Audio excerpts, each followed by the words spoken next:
Welcome, guys. Welcome. Just waiting to get started. Right, so how do I do this now?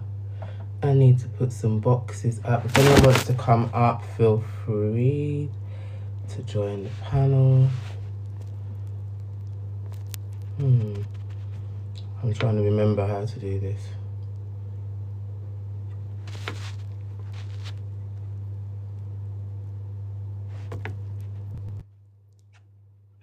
There we go.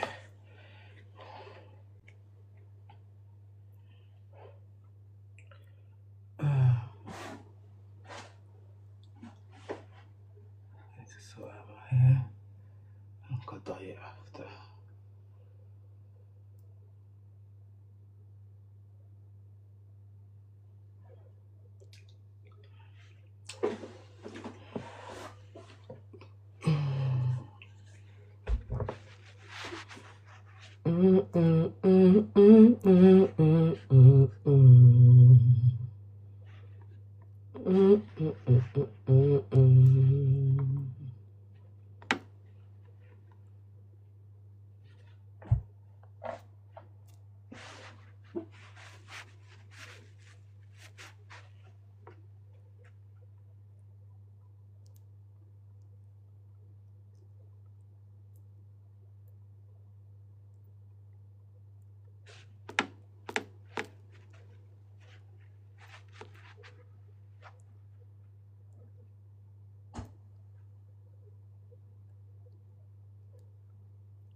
Alright, so I'll probably just do some battles to start the live for now.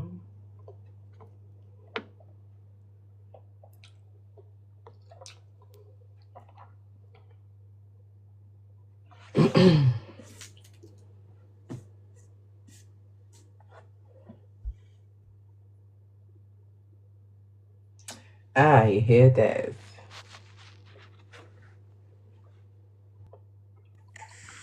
Wagwan, wagwan. Like, so say, have you got music? Uh, yes and no. Yeah, let me see. Hold on. Why want to play some music in the meantime? Yeah, play some spiritual music or something. Well, because I just still. I mean, if you go get my head stuff, yeah. You're taking this thing serious.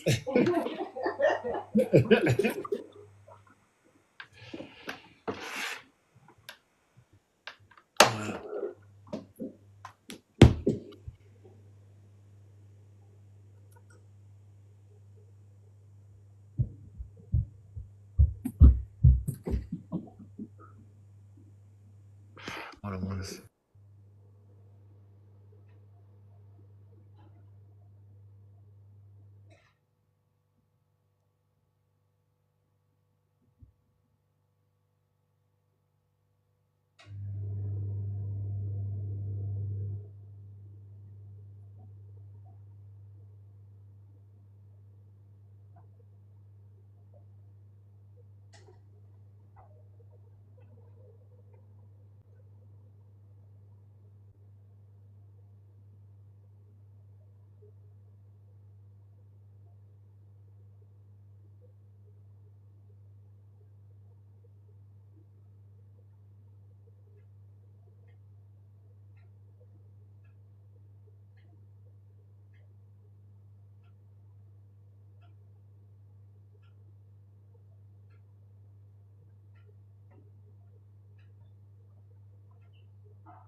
One second. You hear that?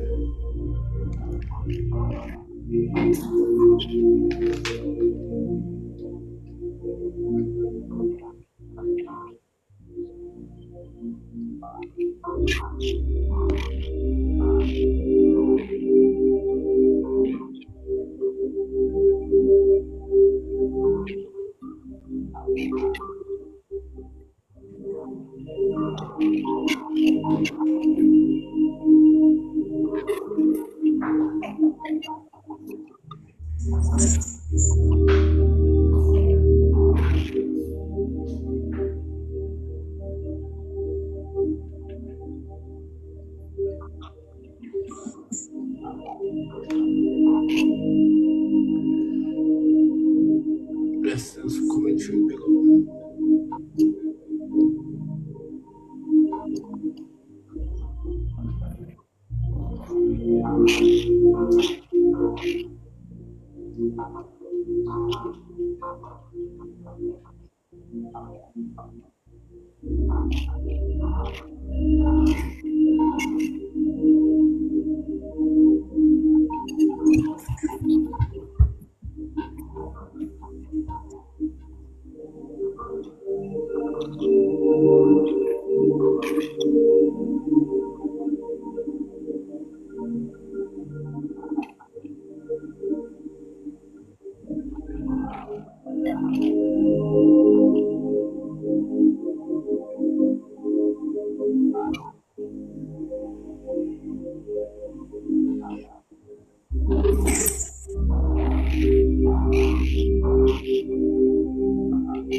Say,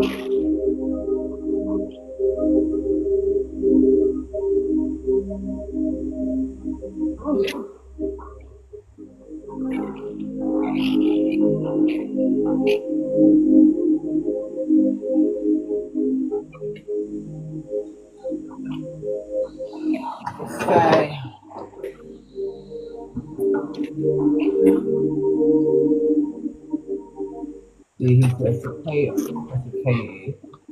Right, Katie up.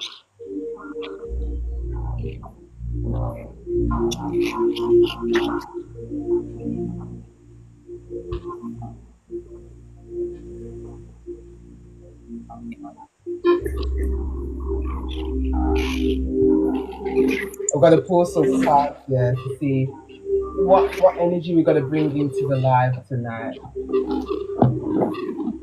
You need to turn that down a bit. Yeah, probably a little bit. Alright, yeah.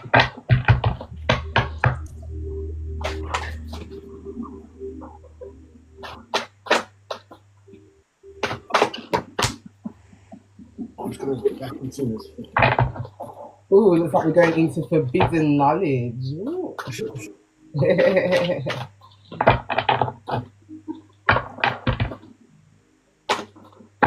Oh, you know what? I need to get my notebook pen as well. Is that right? Oh, these are good cards that are coming out. This is what I want so far. Ooh. Okay, gotta pull one more card. Oh, I'm gonna pull one more card too for that. Oh, hold on. That one completely wants to go out. Anyone? Okay, so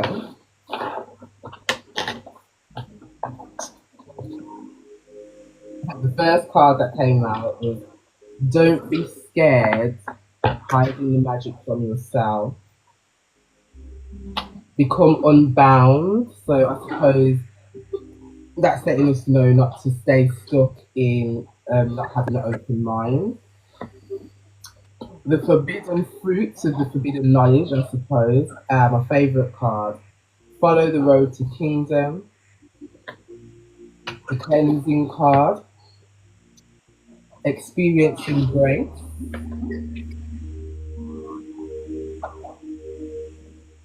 The better it gets, the better it gets. So we've got masculine and feminine energy. As you can see, we have a masculine person on board. Not very often we have a masculine energy in my life. There's usually ever one or two of the males. We're there. Yeah, so we've got the masculine energy.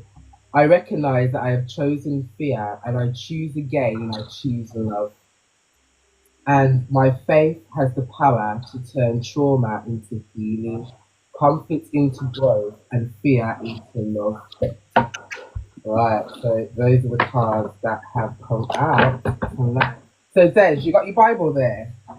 Yeah, 1 second. Yeah, I got it. 1 second, I'll give you 1 second. You're the designated reader tonight. Me? I ain't the best reader, you know, so. Especially when I do Macbeth in school, I struggle. What was that? When I do Macbeth at drama school, I struggle. No worry about that, man. I'll try my best. We're here to help each other. You know?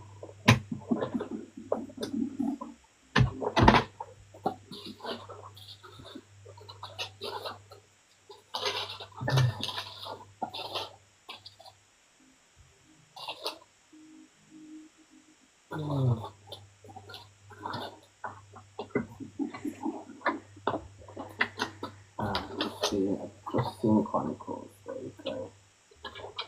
So it's Chronicles 1, chapter 10 and 11.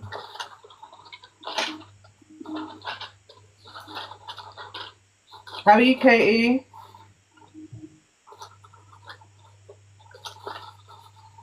Hey. Your boss lady's here as well.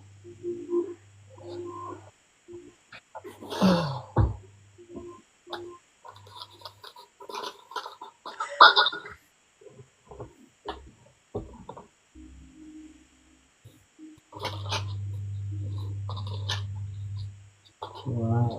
So I think to begin the live, we'll probably. Has everyone got their Bible? Because we can all take it in turns to read. Yeah.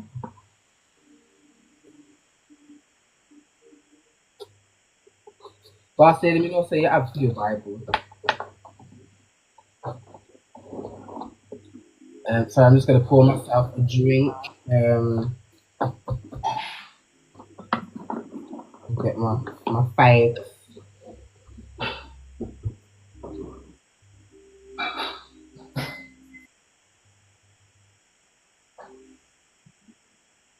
Sorry, I just want to.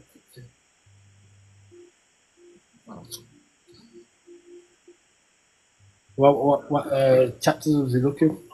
Or was he looking to go into? This is the first time I've done something like this, you know. So Huh?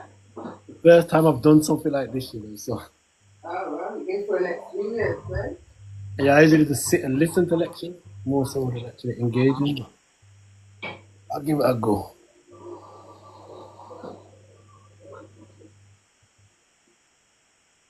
Wendy Williams. Time for everything, man. First time for everything. Is that the real Wendy Williams? Blink twice if you need help.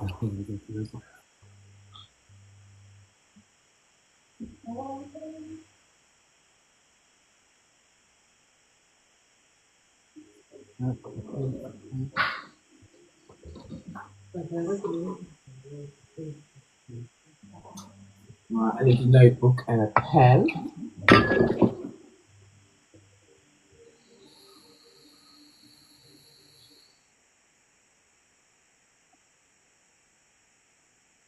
Then you can turn up the music a little.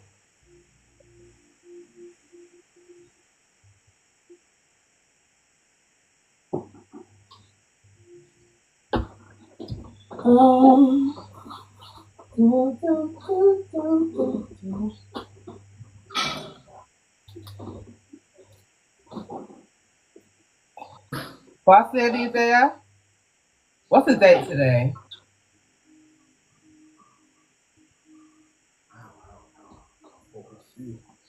Didn't really eat, you know, when I'm still hungry.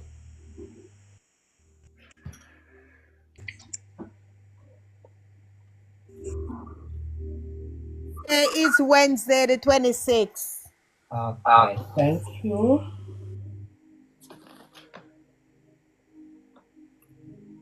That is Katie, big up yourself. My God, boss lady, big up Katie. Hello, guys.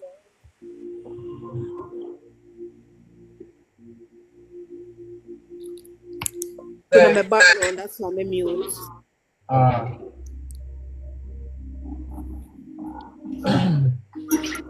all right, so we're going to begin by I'm gonna do the introduction, and then we're gonna read the segments, chapter 10 and 11.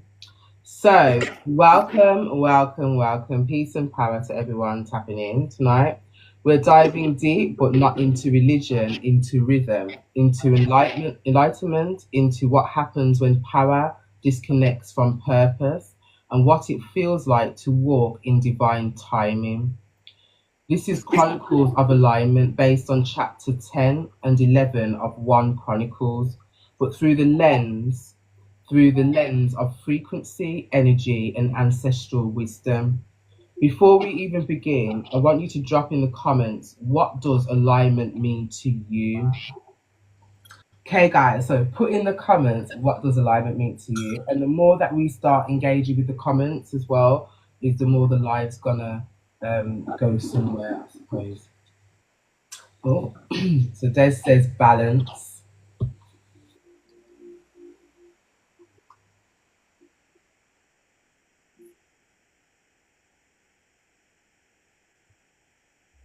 I think what does it mean for me? Alignment means for me, this is what it means for me.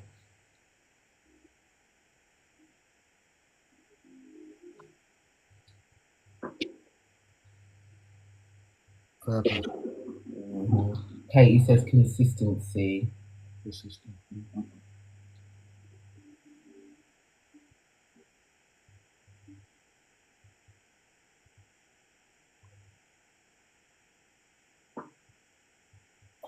what was okay, it was consistency. So I'm writing down these things.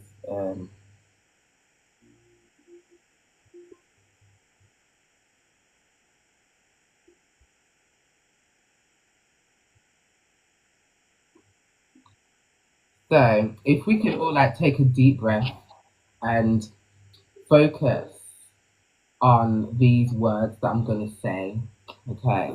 So I align with divine timing. I release what no longer serves me.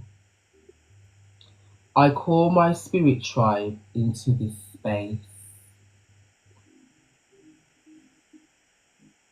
Oh, Boss Lady says for her it's being in a place of time. Oh, that's nice.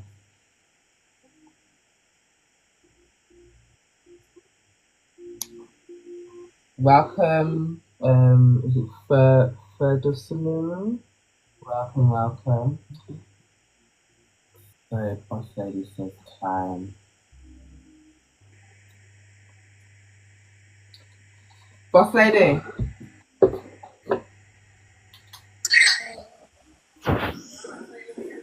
Oh, you're out now. Alright, cool. Alright, cool. Alright then. So I'm gonna start by reading Chronicles chapter 10. So for those guys that are listening on the outside or who are coming in, we are not Christians. Well, I'm not a Christian. I'm a spiritual person, but I do like to delve into his story, and part of his story happens to be the Bible. So, I'm just trying to flip the camera. So can you all see me? Yep. Okay. So, Des, I'm going to read. Do you want to read the first chapter? Because you're the chapter longer.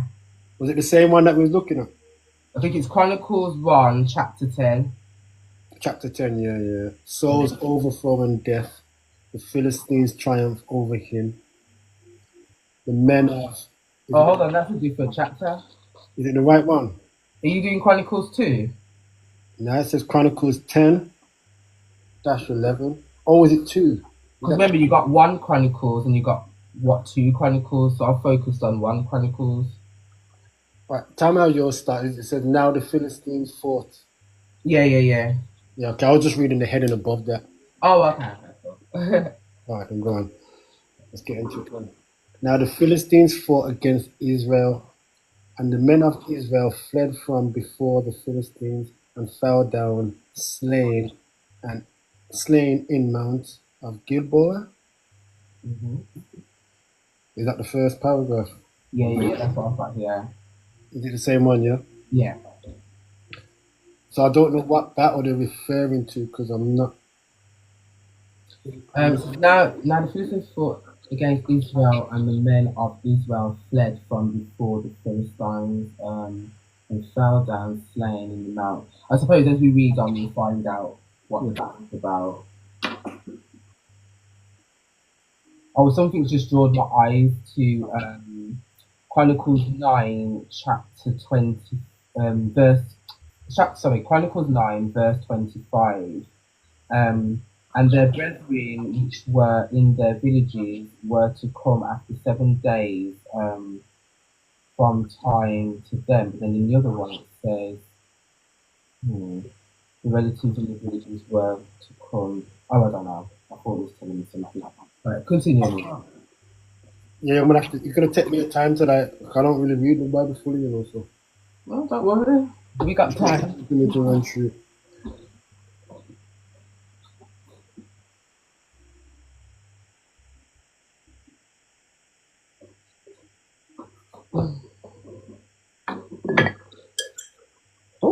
I got myself banned then. You got to see what I was holding in my hand. So this is basically the Chronicles. This chapter, this like segment, this part of it's basically about how David was made king, or a battle before he was king. Come on. Say it again. This whole page or this whole chapter, chapter, to do with the death of Saul, it says, but David is made king also. Mhm. It's a battle that David had prior to becoming king. Mhm. Which I don't know so much is about the battles, you see, so I have to go for the whole story to understand it.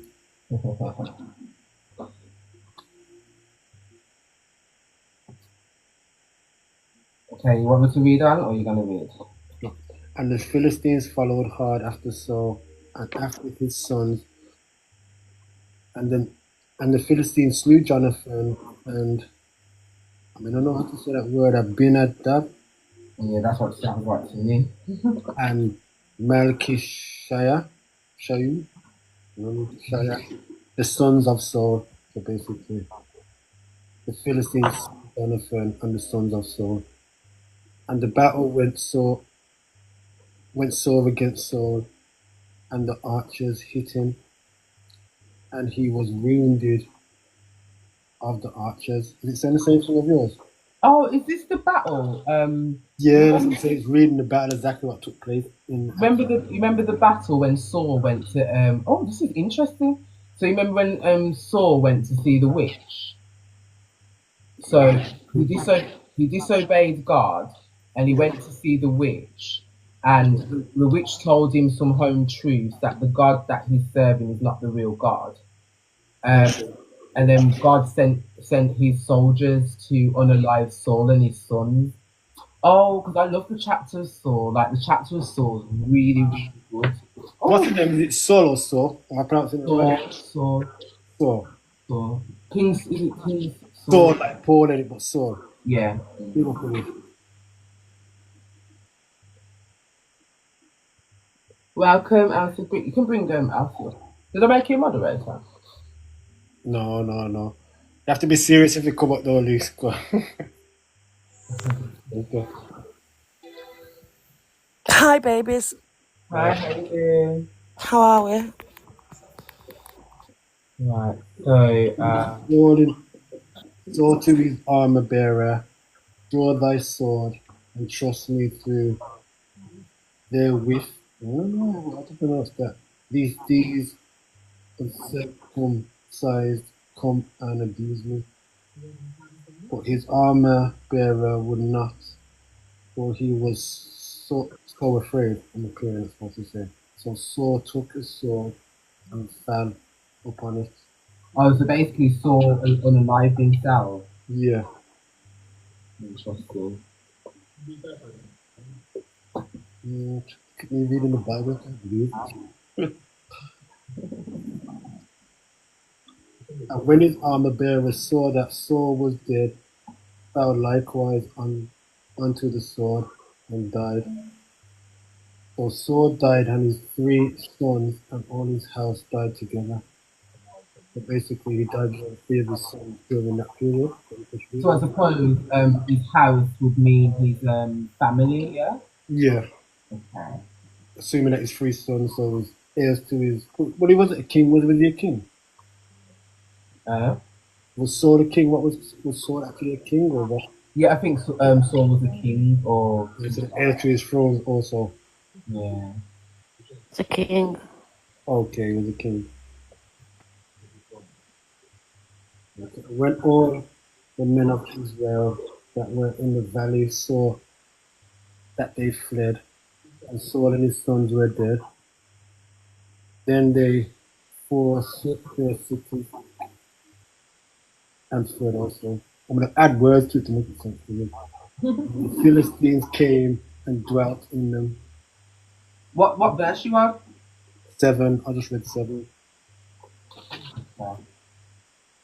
What, are you reading the Bible? Yeah, Yeah. yeah, yeah.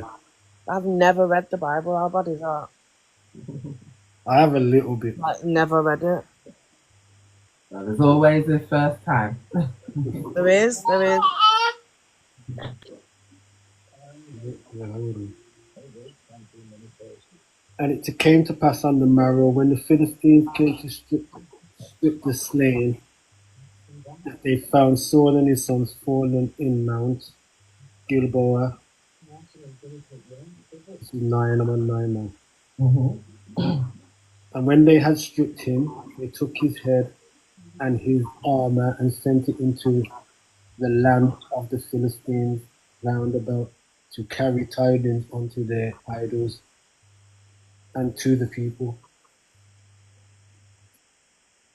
So that's 9. I'm about to start telling us. Mm-hmm. And they put his armor in the house of their gods and fastened his head in the temple of Dagon. Dagon, is that right? Dagon? Yeah, I think that's something we could look up what the Temple of Dagon is, isn't it? Yeah. Hold on. Got this one, there's going to be some words in this I don't know. When it comes to the names, I might struggle a bit. That's okay. Jabesh Gilead, And when, O Japheth, and what did you say, Gilead, Gilead, and it Gilead. Gilead, yeah, heard all the Philistines had done to Saul, they arose, all the valiant men, and took away the body of Saul and the bodies of his sons, and brought them to Jabesh, and burnt their bones under the oak in Jabesh, and fasted 7 days. So Saul died for his transgression which he committed against the Lord, even against the word of the Lord, which he kept not, and also for asking counsel of one that he had a familiar spirit to inquire of it, and inquired not of the Lord. Therefore he slew them and turned the kingdom unto David the son of Jesse. You know what's interesting about that chapter? Because when you go into the book of Saul, right, and it talks about him going to visit the witch for counsel, and Yeah, she calls up, oh God, who is it that she calls up now? Solomon. Is it Solomon? No, not Solomon. It's the son. the son, yeah. Yeah. So there's someone that got killed. But they rose from the dead. I can't remember their name. Eleazar, No. Okay. Eh? No, I'll go with something else. Philistine. No. Oh. 1 minute. I'm gonna have a quick.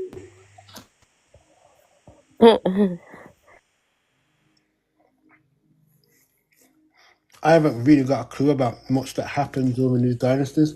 I think I didn't read it since I was young, like Mm. 11, 12, and now I'm 40. Okay. Imagine. So you can remember bits of it, yeah? Yeah. I think I'm just familiar with common stories more so than He called up Samuel. Samuel, okay. Right. So when he called up Samuel, Samuel told him that the God that he's worshiping, because Saul had realized that that was an imposter God, right? So this is what I find very interesting about the Bible, because when you actually delve into the Bible, you find that the God that's in the Bible is not actually the true God, right? Yeah. So, um, like it kind of contradicts itself, because Saul was so close to God that he turned on his God, and saved these people. Mhm. So the people were, I would say, the Druids. That was their lineage. I can't remember what they were called, the Ammonitites or something like Ammonitites. Okay. So there was a tribe, and they had come back home, right? And God didn't want them back. He wanted them unalived, and he asked Saul to unalive them. But Saul didn't believe in unaliving people like that. He didn't want to do that. Do you know what I mean? Okay. It's similar to like Abraham and his son as well. Yeah, kind of like that. So that's what that story is about. All right then. So I'm going to read chapter 11. Yeah. Whew. Then all Israel gathered themselves to David unto Hebron, saying, Behold, we are the bone and thy flesh. And moreover, in time past, even when Saul was king, thou wast he that leadest out and broughtest in Israel. And the Lord thy God said unto thee, Thou shalt feed my people Israel, and thou shalt be ruler over my people Israel. Therefore come all the elders of Israel to the kingdom of Hebron. And David made a covenant with them in Hebron before the Lord. And they anointed David king over Israel. So this is interesting as well, because this God anointed King David, but wasn't King David like quite not a very nice person? No, he rebelled, actually. Yeah, so Well, it, not rebelled, but he didn't keep to Moses' commandments. exactly. So why would the God or the all-seeing God, and this is just my perspective, he anoints David if God can see the future? Because remember, Jesus see the future as well. He knew that people were going to betray him. So if God knew that David was going to betray him, why would he have anointed him? So this makes me feel that this God may not be the true God for true. You know what I mean? And then Yeah. all we're going to do really and truly is look at the Catholic faith now. And as we can see, the Catholics seem to be worshipping something different to what we thought we was worshipping. Do you know what I mean? Do you get where I'm coming from? Yeah, sorry. Say it again. Sorry, I just want to get some water. Say it again. Right. Like, The true God. if we look at the Catholic faith, Yeah. right, and we go into the Vatican and we look at all the images that they have in there that are very vile, etc. It's quite interesting that they were preaching or teaching out of this Bible, and now when we look at things, they seem to be a bit demonic. You know what I mean? So Yeah. were they actually worshipping a different God? And as someone said on your live earlier today, that they've created this book as a farce for us to follow, and we're worshipping the God that they're worshipping. You get what I'm A saying? God, that entity that pretended to be God. Yes, right. And even in the Bible, not a lot of people know this, but there's two Jesuses in the Bible. Yeah. There's a Jesus that talks about the way, and then there's another Jesus. You know what I'm saying? So who are people actually following? And people that are Christians or who believe in the Bible, do they actually even know that there's two Jesuses in the Bible? And I'm not a Christian, and I know that. I think they say it's is it, do you pronounce it the Gnostic texts? No, this is in this Bible here. There's two Jesuses. I don't know if Christian we believe in we know about two Jesus. I never heard. To be honest. Yeah, it's definitely two Jesuses in the Bible. I had a dream about it, and then I found it. That's how I knew. I was like, what? But they actually say that Jesus announced himself as the morning star was Lucifer, but Jesus also said he was the morning stars too. There you go. So Right. it's the same person, and Lucifer actually is supposed to be the light bearer. So it's back to front. They're saying that Lucifer rebelling against God isn't necessarily a bad thing. It was actually in the mystery. Mhm.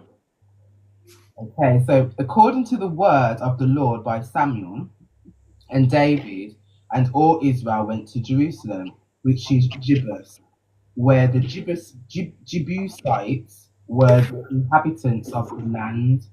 So here are the Jebusites. So these are things that we need to look up, because look how many different tribes there is in this one little chapter. Okay. And the inhabitants of Jebus said to David, "Thou shalt not come hither." Nevertheless, David took the castle of Zion, which is the city of David. Okay, so they told him that he can't come here, but then he decided, look how they made it look nice. My man decided that he don't care what they're saying, he's taking it, and which is the city of David now, you know what I mean? And David said, "Whosoever smiteth the Jebusites first shall be chief and captain." So now David ordered that they'd get unalived. Yeah. Right now, this is what I'm trying to say. Now, this is God's people unaliving people. This is madness. Exactly. In the name of God. Yeah. Hold on, just write this down. Name of God. Puts a bounty on unaliving Okay.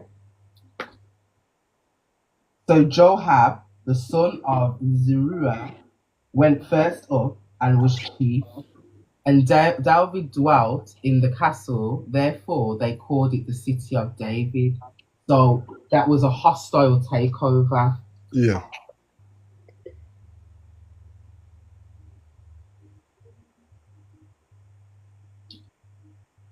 And he built the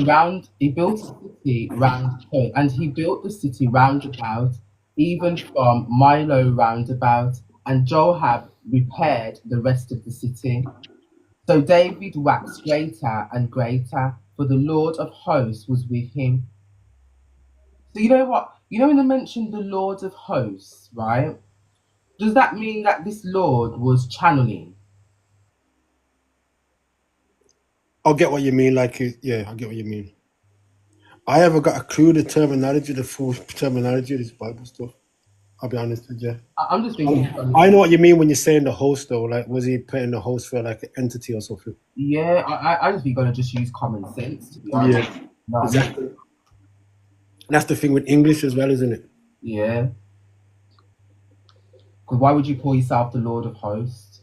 Because it says, "For the Lord of Hosts was with him." The Lord of hosts. These also are the chief of the mighty men whom David had, who strengthened themselves with him in the kingdom, and with all Israel to make him king according to the word of the Lord concerning Israel. And this is the number of the mighty men whom David had: Joshabim and Hakamonite, the chief of the captains. He lifted up his spear against 300 slain by him at one time. Now that sounds like a whole load of rubbish. Mm. One man killed 300 people live at one time. That's ridiculous. Well, you know what? You're gonna have to believe it because the Bible says so. Unless they had modern type of weaponry, though.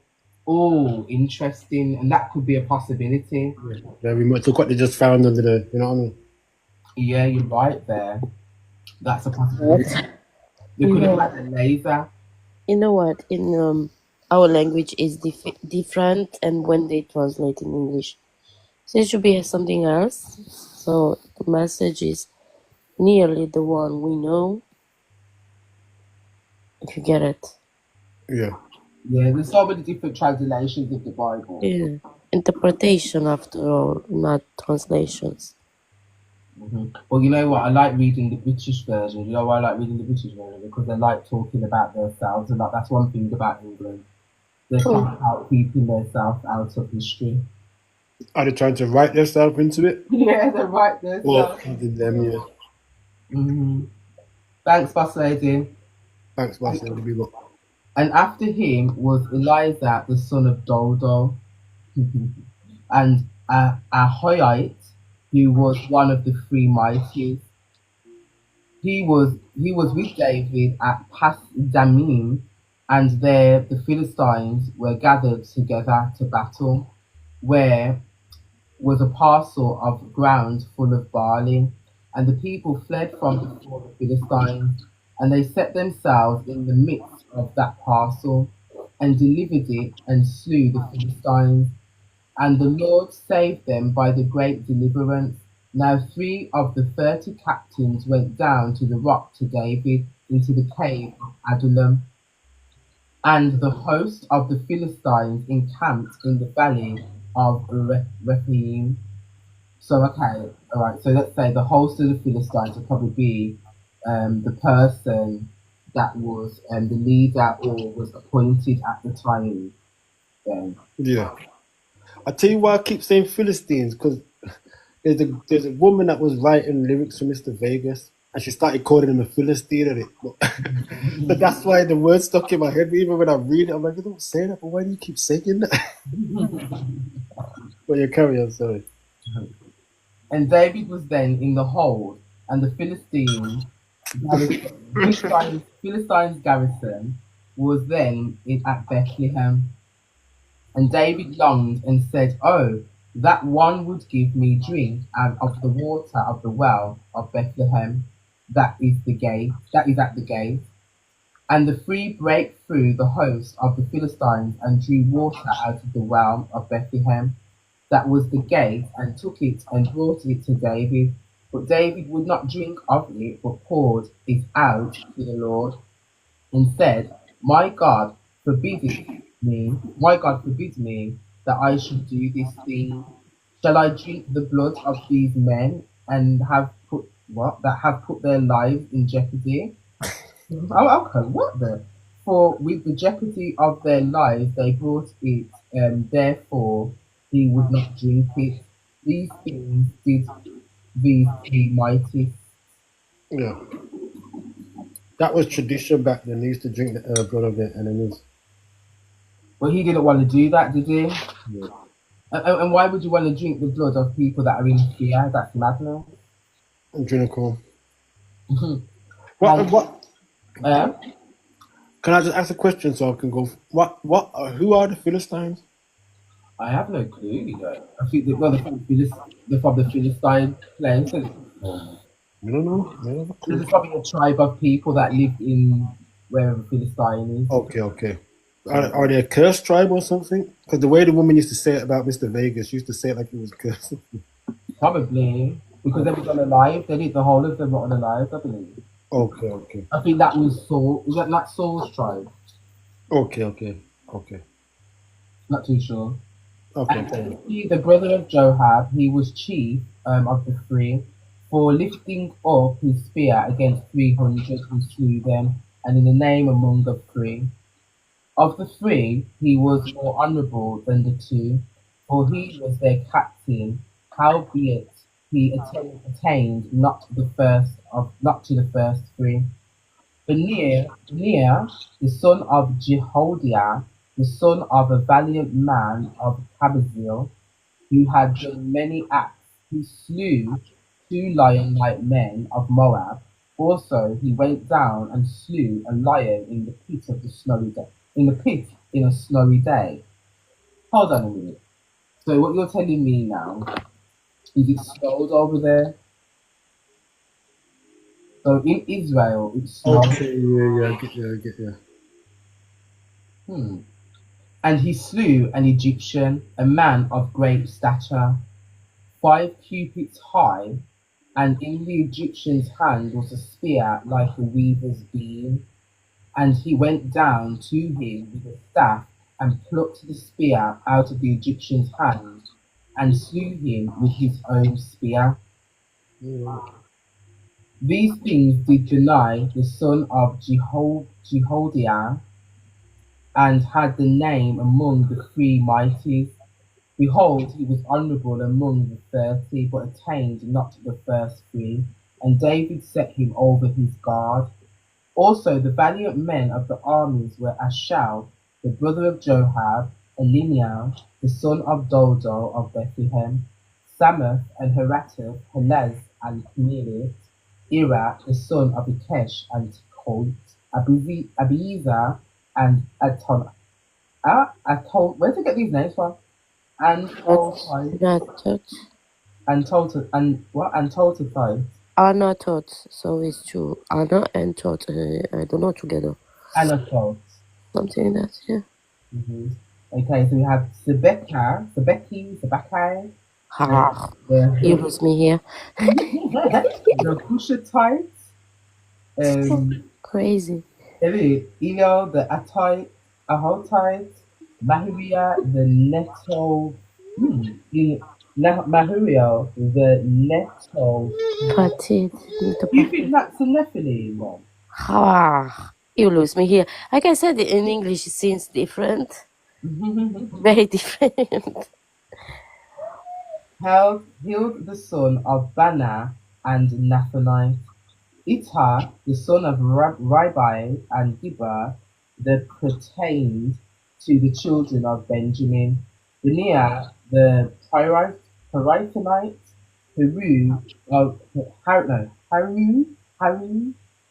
of the brooks of Gash, Abil of Abrahit, Amzamath of Brahaphanet, Elbani the Shadanas, the sons of Hashim and Bizanet, Jonathan the son of Shaij and Harit, Ahi, the son of Sakar, the Harit, Ithil, the son of Hipha, the Mitchell, Ahijah, the Pilonite, Hezro, the Carmelite, Nariah, the son of Zibiah, Joel, the brother of Nathan. I am butchering these names, yeah, so, don't laugh.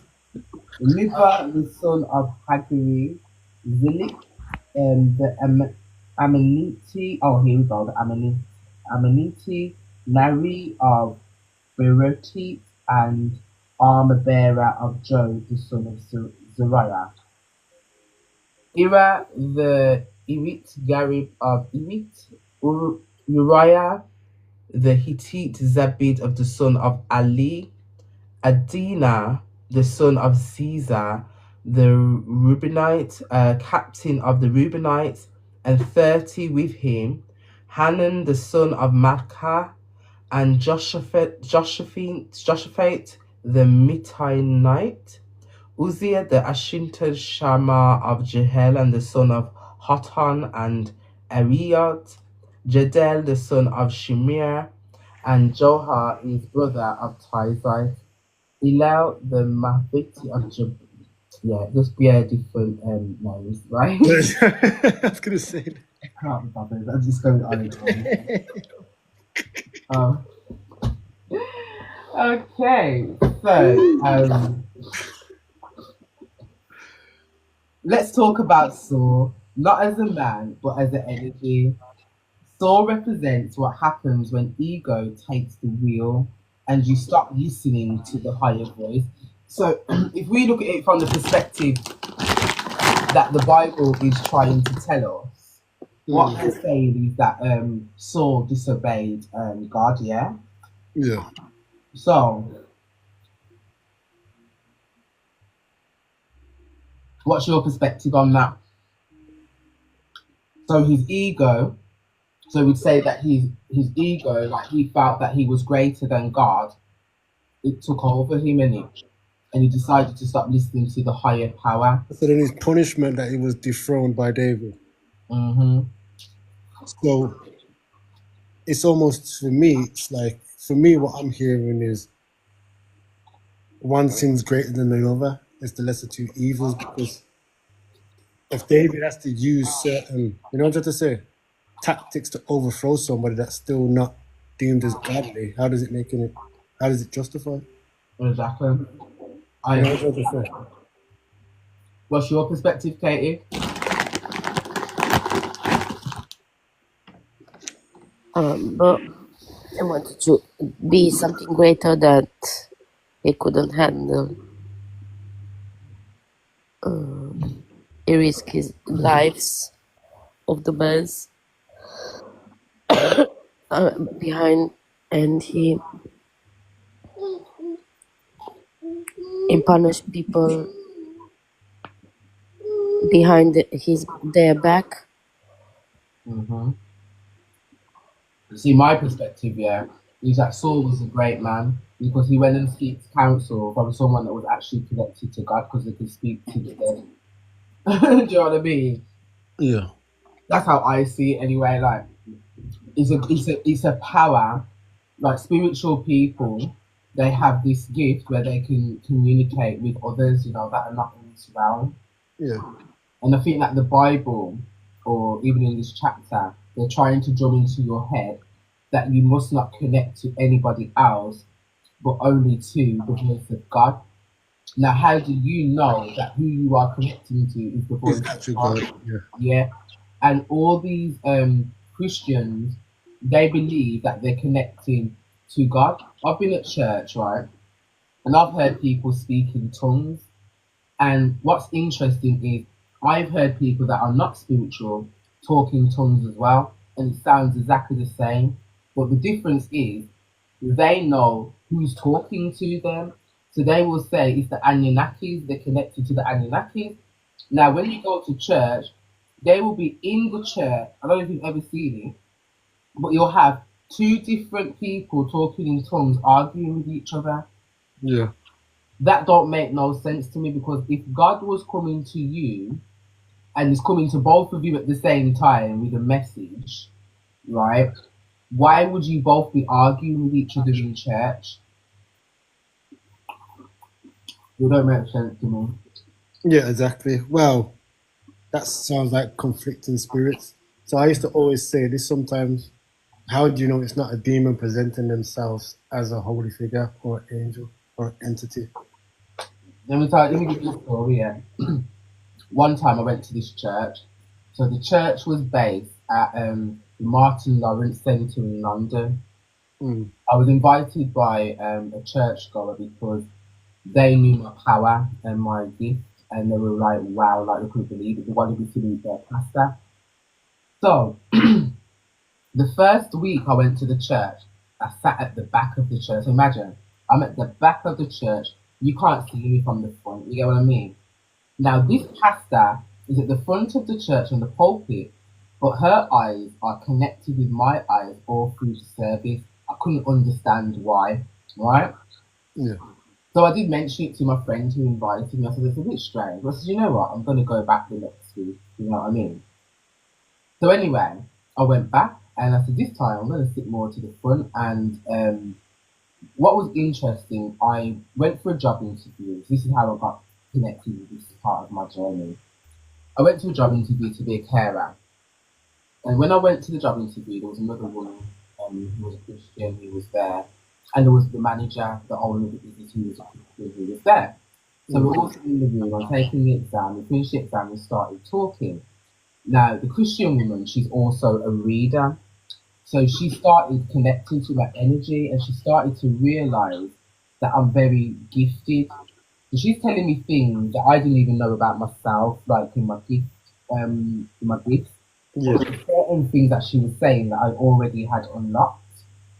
So I didn't, it's like Spirit was saying to me, don't let her know that you can do these things, right? Like Spirit was guarding me.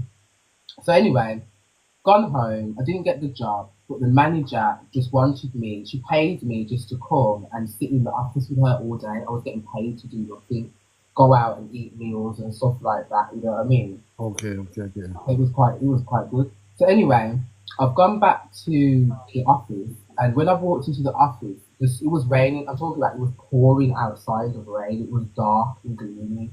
As I stepped into the office, this sunlight just started beaming on me, and she covered her eyes and she's gone, "Oh my God!" I said, "What?"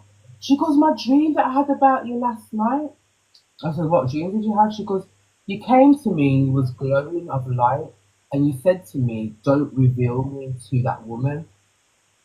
And then I said to her, because you know what? I was like, God was telling me the same thing that I mustn't tell her like too much about myself, you know what I mean? Mm. And she's like, okay, we won't say nothing. But she's invited us to church. She said, yeah, we'll go. But anyway, the woman's coming to work, so she's asked me if I will come on a visit with her to go to one of the carers' houses that she's going to go to.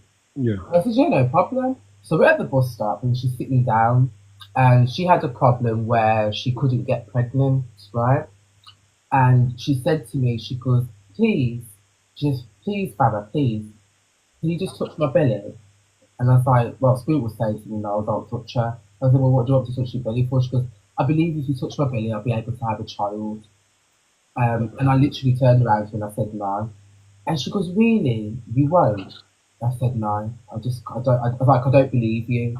Sometimes I kind of believed her, but I didn't know she was trying to cipher my gifts. You get what I mean? I get you. So anyway, we've gone to the second church part now, and I'm sitting at the front, and I'm with the manager. So we're in the kind of like in the middle of the front. So this pastor for the whole night, she just kept looking at me, just staring at me. I said, what's wrong with this woman? So then she started preaching, and she started telling on herself. So she's like, yeah, somebody tried to unalive me last week. They cut my brakes on my car. I just gone, I wish death on that person. So the whole church has gone, like, why would she say something like that? Yeah. So I'm looking at her, you know, and I'm seeing this woman change. I'm talking shape shift, right? She turned into a snail. She turned into a snake.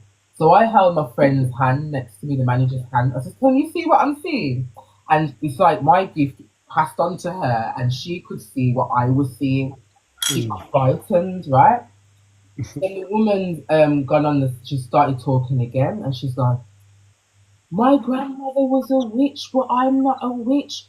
People think that I am," but she was. She was really a witch, yeah. But she was trying to disguise that she wasn't. But because I was there, my energy was so strong.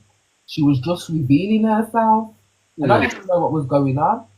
So anyway, she's like, "Oh, I'm gonna call some people up to the front." So I said, "I go to my friend. I go, here you go. She's gonna come for me and you." So my friend's still shaking because she's seeing this woman shape shift in front of her eyes. You know what I mean? So the Yeah. woman came up to her first and called her, and she said, "I'm not coming up." So she's called me. I said, "Yeah, man, I'll come up, no problem. You get me?" Because I know saying my ancestors are with me. You get what I'm saying? Mm. So I stood up in in the what's it called, the aisle. And while I'm standing there, she's got the holy water. She's throwing the holy water at me. She's like, "You have got spirits around you." I'm like, "Yeah, my granddad, my uncle, my great grandma. Yeah, I've got loads of spirits around me." She's like, "You are evil." I says, "I'm not evil." I says, "You're the evil one here." Look at all these people that you've got here. You go out to dance every weekend. I'm telling the woman about herself. These are the things that she's doing. She goes out to the dances to collect the people to come to her church, but really and truly, while she's in the dance, she's there raving and drinking and all them things. You get what I mean? Yeah. So then she's realised that she can't break me. So she says, "Oh, go and sit back down." I said, "No problem." So after church is done, my friends come up to me, the one that invited me. She goes, "Did my pastor talk to you?" I said, "Well, I'm waiting for your pastor because she told me that I'm evil. So you can't tell someone that they're..." Uh-uh. 1 minute, 1 minute. I was like, "You can't..." What is going on? I was like, "You can't tell people that you're evil, that they're evil, and not give them an explanation." So I'm waiting by the front door for this woman to come out of her church. Mm.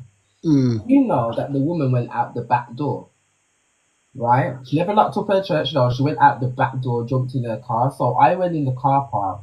She's just about to drive out. I put my hands on the car. I said, I said, "You need to come and talk to me." So she got out the car and she's pulled me to the side and she said to me, she goes, "Please, can you not come back to my church?" I was like, "Huh?" She's like, "Please," she says, "please don't come back." I said, "You know what?" I revealed her. So then the woman that invited me came and she said, what did she say?" I said, "She told me not to come back to your church." She said, "What?" I said, "Yeah." I said, "That woman's evil, you know." I said, you continue to come here." I said, "That woman's evil." So I don't know why I was telling that story anyway, but it was just showing me that churches are not always what you expect them to be. You know what I mean? Um, Pastors are not always pure. You know what I'm saying? Sometimes they believe that they're doing angelic work when it's the same work that they're cursing out. Exactly. She weren't doing no form of angelic work. And you know what? I'm one of those people, though. I keep saying to myself, I'm going to go back to the church, because I want to see what I got. Why did you used to go, yeah? I've only been there twice. I never went back because I knew it was a bad energy. Yeah.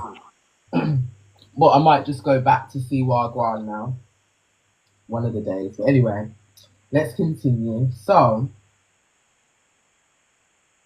Saul had a power, but apparently, according to the scriptures, he lost his alignment. He stopped seeking divine instruction.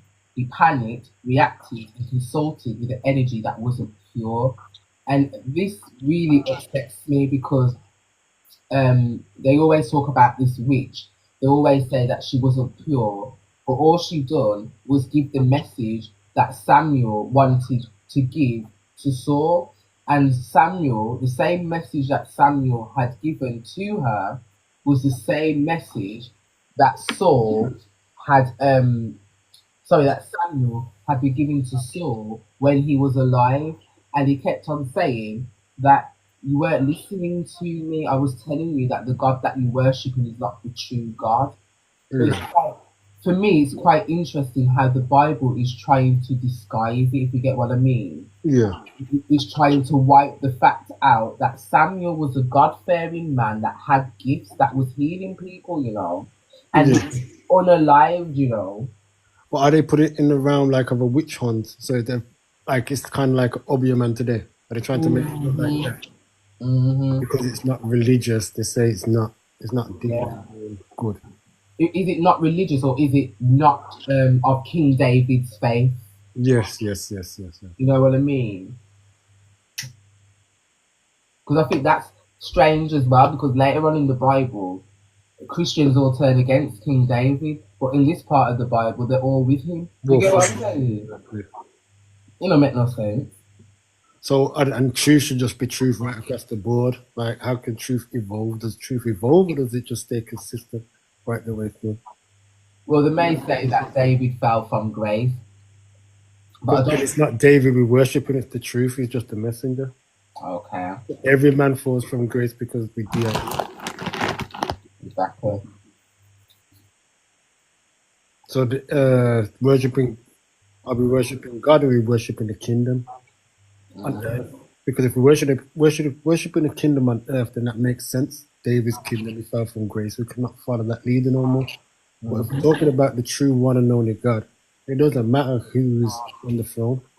Hmm. So, have you ever made a move out of fear instead of flow? Des, have you ever made a move out of fear instead of flow? Yeah, definitely at some point. What about you, Katie? Yep. Yeah, I definitely say I made a move out of fear when I signed the paperwork to sign my children away. Yeah.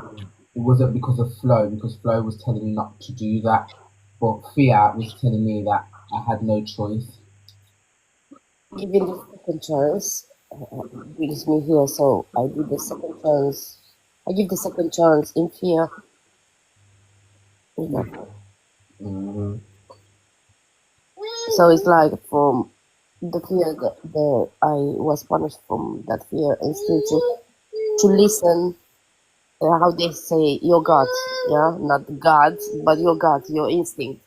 So it's you to listen my instinct, because I never give second opportunity to no one, anything. Yeah. If it's work, study, friendship, relationship, anything, neither to my mom, neither to my own blood, etc. And I go against my instinct, and I give the second chance, and I'm paying the consequences of that. Yeah. Mm-hmm. And that was my next question, actually. My next question is, what did that cost you? So, what did moving out of fear instead of moving out of alignment and flow? 5 years, 5 years of not having, not to be free, not to do a normal life, always live in fear, always live in stress, not trying every day, fighting every day to heal from that second opportunity, second chance. Yeah. So this is my situation.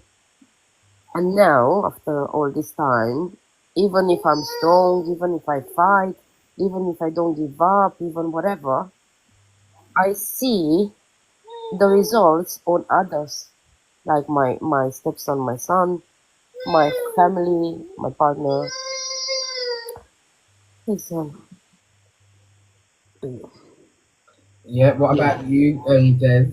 What? Self-doubt, Okay. lack of confidence. I think they're the two things that's probably really, which obviously plays out in many other things, stops you from pursuing your dreams or any ambitions you might have against yourself. It can lead to self-sabotage as well. Mm-hmm. Just because mentally, not necessarily physically, but mentally.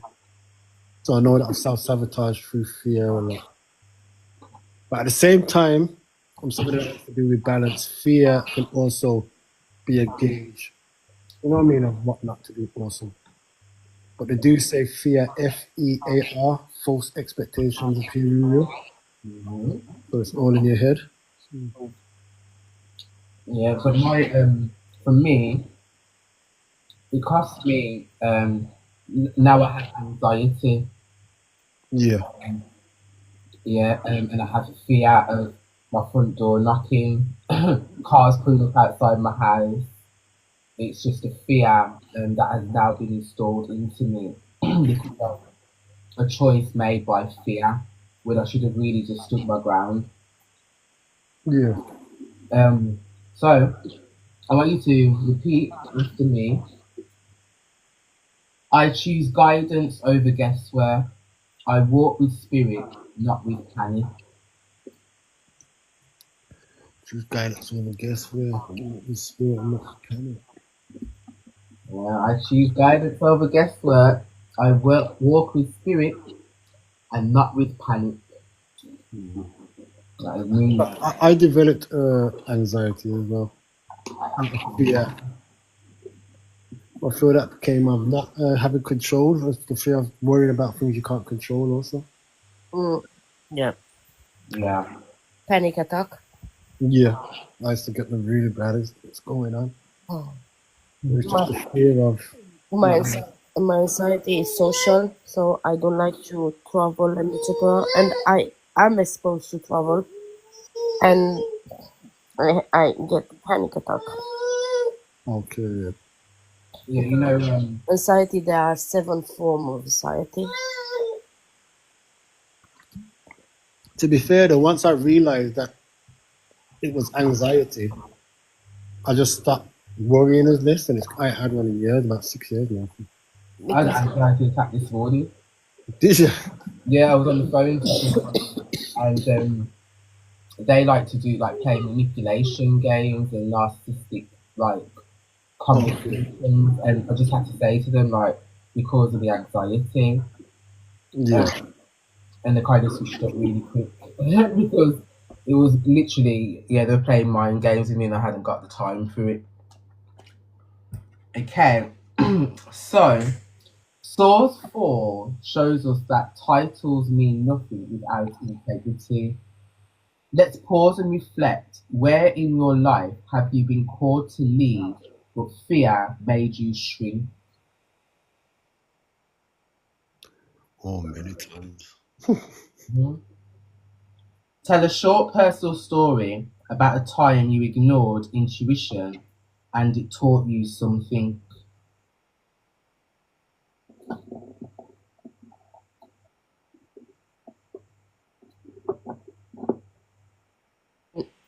it's kind of against nature, because for women, for example, I don't want to feel discrimination here, Mm. but we have instinct is part of us.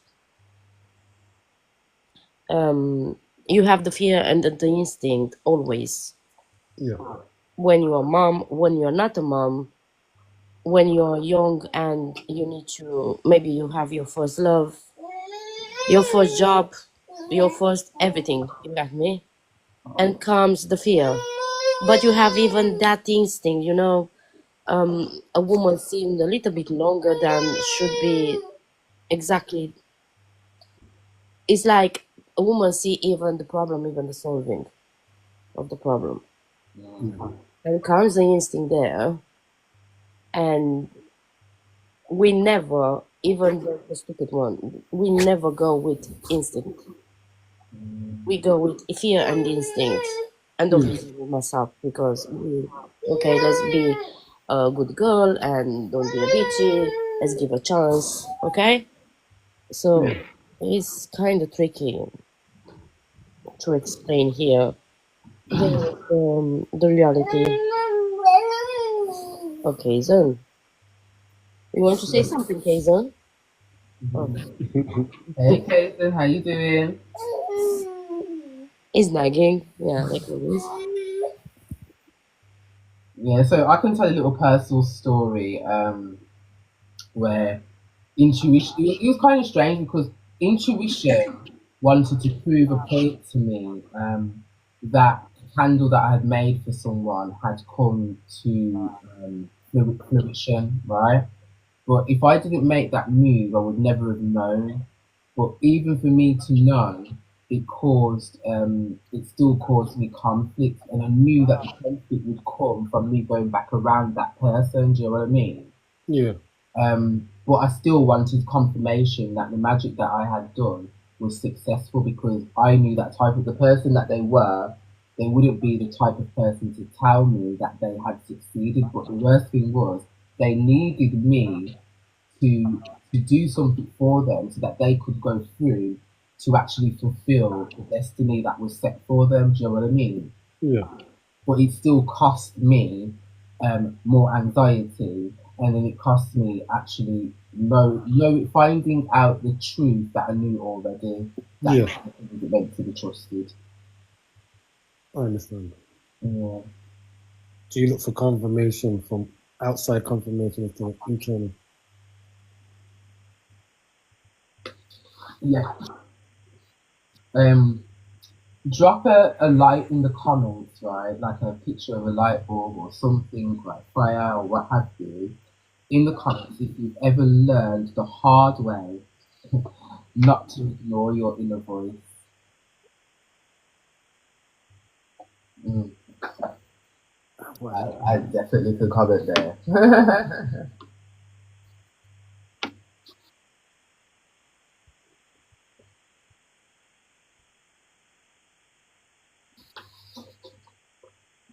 Okay, so Saul didn't just die in battle, he spiritually collapsed. Sometimes before the biggest fall happens inside, before the world ever sees it outside. Your ancestors already walked the path of fear, so you could choose something different.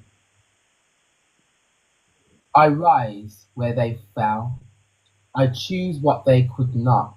I complete the cycle. So say that with me. I rise where they fell. arise when they fell. I chose what they could not. I chose what they could not. I complete the cycle. You complete the cycle. Like, I complete the cycle. Are you done playing with the iPad? Come on, stop. Stop touching the So iPad. if you've got a pen and paper, you've got a little notes app on your phone, what have you, um, try and jot down some stuff. So, where in life do you need to reclaim spiritual authority? Look, where do I need to claim spiritual authority?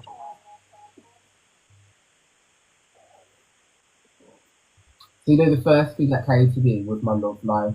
Yeah. Mm. I need to claim spiritual authority there because I'm not even focused on that, you know what I mean? So, I need to claim spiritual authority there. Um, Mm. money. I need to claim spiritual abundance.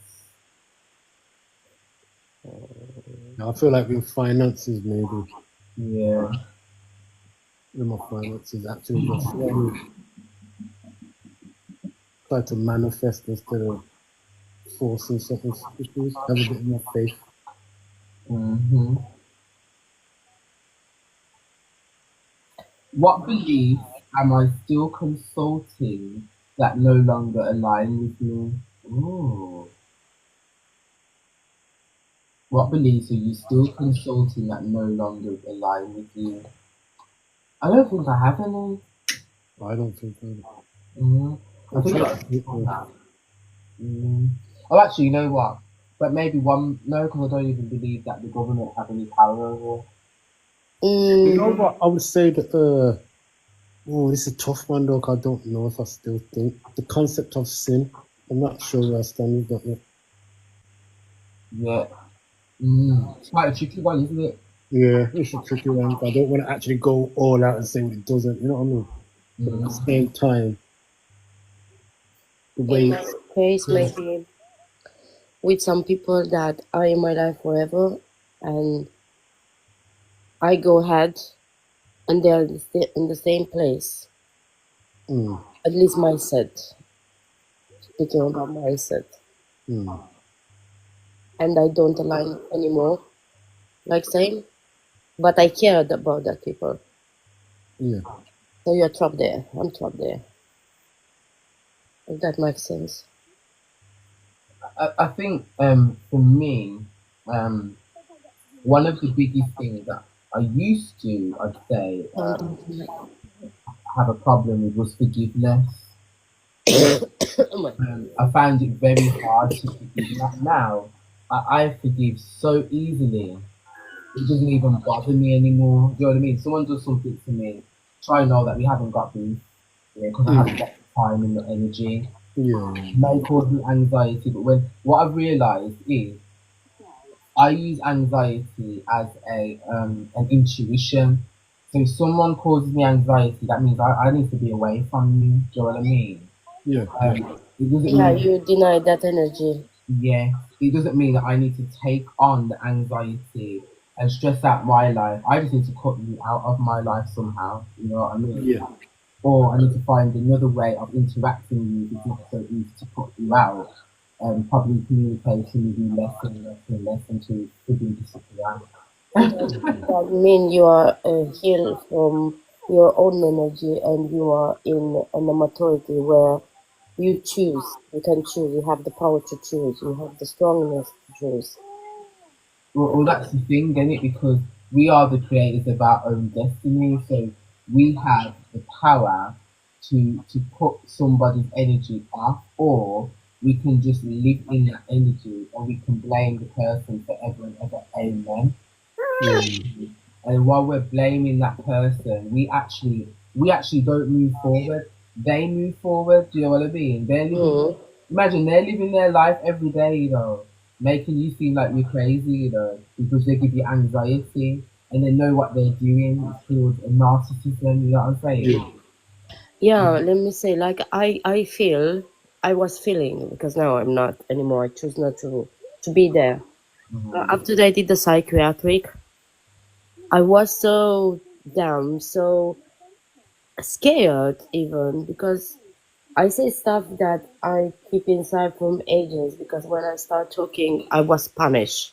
Mhm. And suddenly, when I needed to expose myself to someone, my fears, my everything, whatever, I find out that I am not anymore in that place. Mhm. But after when I finished all this, I was feeling so ashamed and so nude, but was with only with myself, with my brain only, and make me doubt of me, make me so bring me back from where I come, where I start.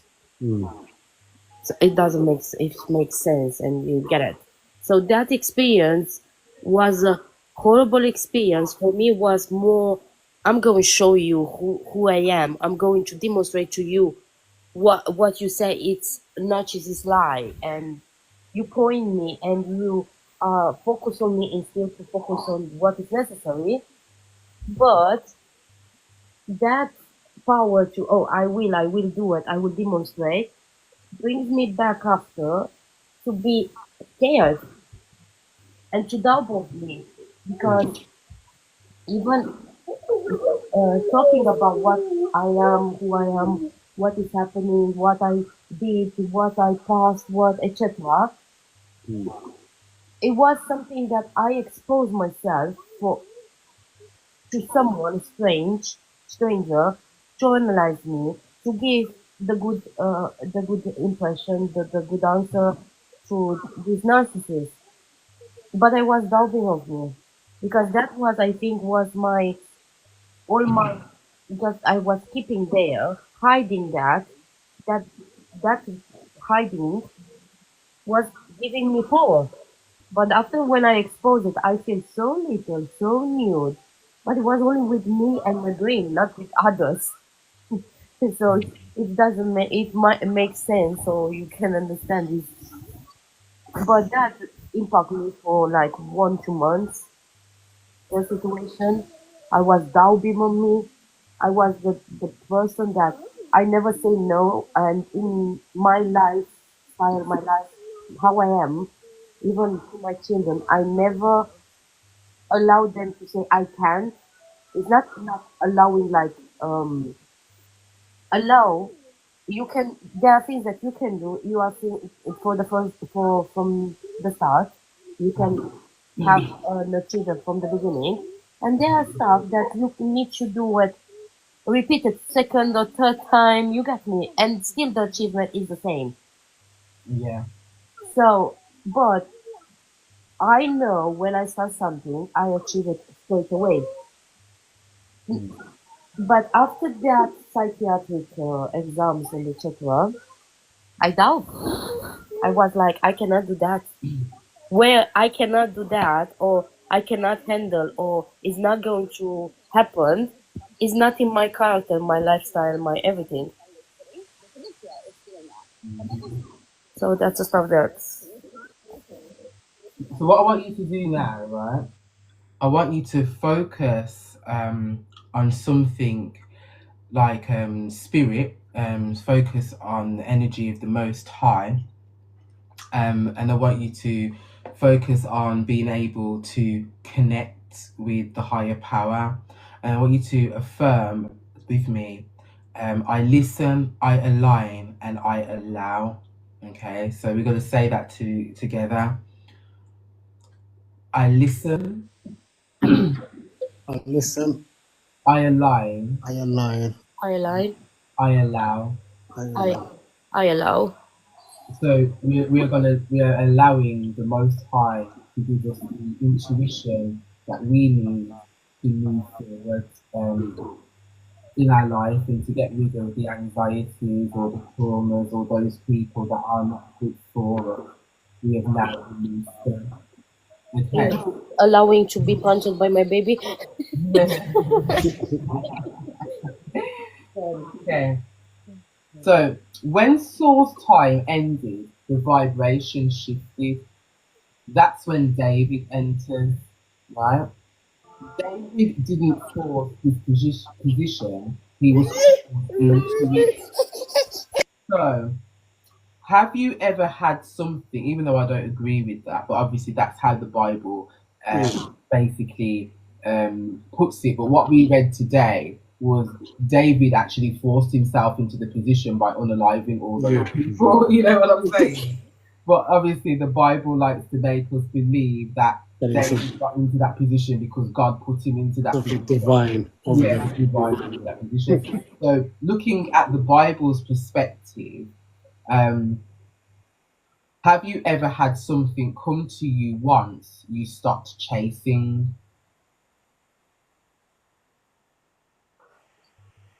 Oh, Um, yeah, I have. I'd say relationships. Never, never, I'm a hopeless romantic, so I don't know if I should use relationships as a. never. I'm not going to say it's a successful one, but I'll just be like, once I've like left a relationship, it's like the person still is trying to pursue. But I left 8 years ago, but they're still trying to pursue. Yeah. That's not something. Is that something you want though? It's not something. No, no, it's No, I not. meet someone. I meet someone at my last place work 4 years ago. We start talking together, but he was obsession from his side, and I stopped even talking with him. I was so scared. But in all my life, everything what I desire never happens without hard work. Nothing comes to me easily. Neither my kids. Yeah. My first one after 15 years of relationship with a lot of trying and medical stuff, etc., comes later after 15 years when we were separated. Happens. You get me? It was a miracle. And this one, we never try for it. Comes like this, like this. In the moment, I think in the worst moment in my life again. So no, for me no. feel like Never we, need the money. Even if I'm working, I need to have money. Yeah, I'm still waiting for the money. It's always that. I feel like with me, with my son, I mean, my son was the last, out of the 6 children I got, my son was the last one. That's when I just kind of like, it happened at a point where I just thought, you know what, I don't even want no more children. It just is what it is. And then it came. Whereas prior to that, I always had it in my head, well, you know what, you know what I mean? I still want a child. I want a girl because I have 3 males. One is from my partner, current partner. I have 2 boys and there are 3 boys. So I want a girl, but only because I know she will be like she will be a little queen because I know Yeah, she's going to be. It's like I dreamed that girl from a while now. That child, I'm dreaming that child, and I don't know why. It's something that is happening now for a month, and because after case, and I said I'm going to stop because not the situation, not everything, and I want my children to have at least. I didn't have nothing what I have now, and going on, I don't want them. I want them to have the possibility to choose and to do it wrong and do it right in life, even if they do mistakes, to have the power and the substantial to start over. yeah, But happens now that from 1 month I dream this little girl, mixed little girl with my color of my eyes, and she's coming in my dream saying stuff, and she's saying all the time, I'm going to be a little king, I'm going to be your powerful, I'm going to smash all the bad around you. So it's impressed me. And I'm so scared to say to my partner that I want another child. So I don't know, happens. Well, um, I have this belief, you know, because I kind of stopped chasing things a long time ago, and I realized that you create, like I said earlier, you create your own destiny, so you can vision what is going to happen in the future. You can align yourself on that path. So what I do now is anything that is meant for me will find me. Do you know what I mean? I don't need to go searching for it.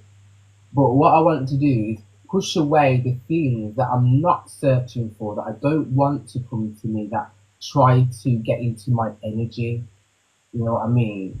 yeah. And actually, I'm just gonna call that. I'm putting a block on it right now. Like, that is gone. You know what I mean? Yeah. Lit my candle. Right?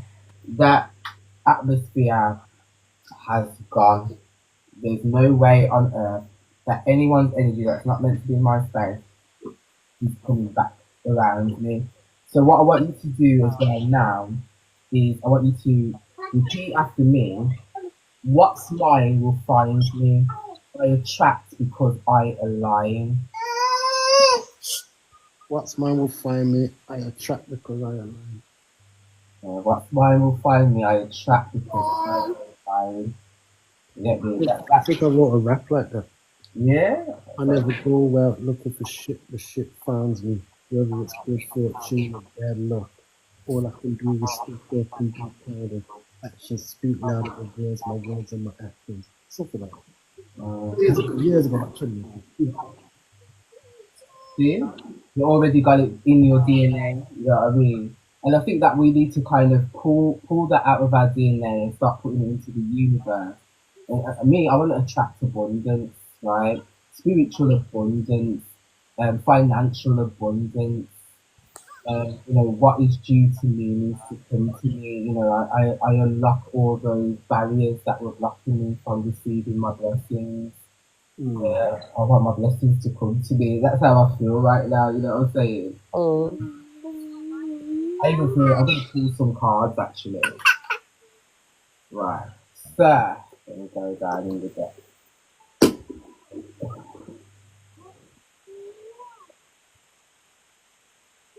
I'm gonna pull some cards. Oh. So the card that came out is, look at that. What was we just talking about? Was we not talking about alignment? Yeah. This is why I love spirit, you know. When I'm in alignment with love of the universe, peace cannot be disrupted. Right? So when I'm in alignment, let me see, hold on. I've worked out how to work this. Oh, right. So the mirror's on, so you should be able to see how I see it. Can you see it properly? Yeah. Wait. Yeah. Alright, let me. I want to try something. Hold on. I think it's still Yeah. already here. Yeah. I see Yeah, now. that's it.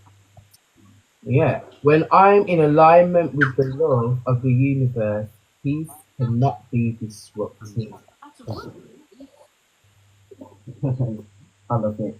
Okay, so repeat after me. What's mine will find me. I attract because I align. Once mine will find me, I trap. Yeah. What's mine will find me. I attract because I align. What's mine will find me, and I attract because it will lie me. Yeah. What? Okay, so That's mine. David captured Zion, Jerusalem, a sacred place. Spiritually, this represents your own divine home, your energetic center. What is your Zion? The space where you feel most you. So what's your zen? What's your peace? What's your safe space? Is that external or internal? However you want it. Hold on. I have to think about that, you know. When I'm creating, when I'm creating, when I'm drawing, making music or writing. Yeah, my safe space is my home. I love being in my home. I hate coming out of it. I don't like coming Yeah, out of my home. Also, like when I'm in my creative zone, yeah, um, I'd say as well, my safe space as well is being organised, and I'm not very organised at the moment. Um, okay, and I'd say that is because I'm trying to redecorate my home, so that I can have my alignment, so that I can have my peace of mind. yeah, So yeah, that's mine. My safe place is around the people that I achieve being my family. Hmm. So, like, Isabella is the godmother of my children, even if they are not either they are not yet Baptist, both of them. My partner and his son. So not around, not where is the place, not the house, not around its people. I feel very safe. yeah, So their energy, and I even if I don't hear once one of these persons, I it's like I'm lost.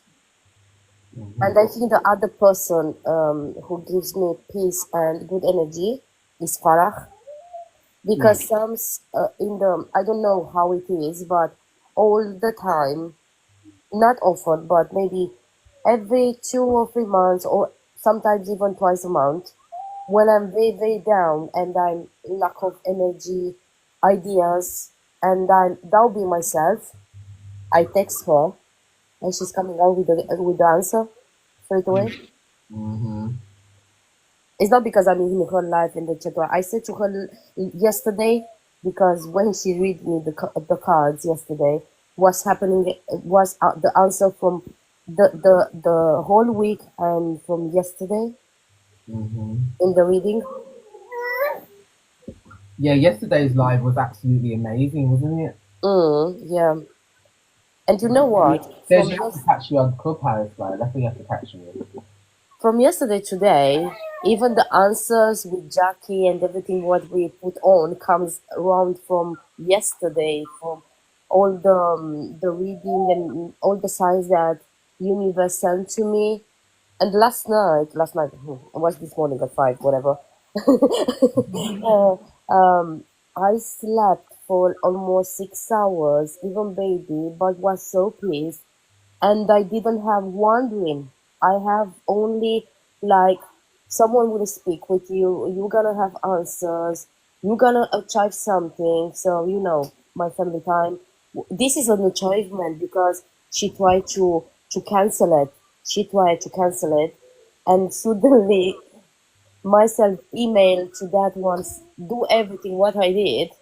Today comes the answers, and never happens if I was in another position, same difficulty.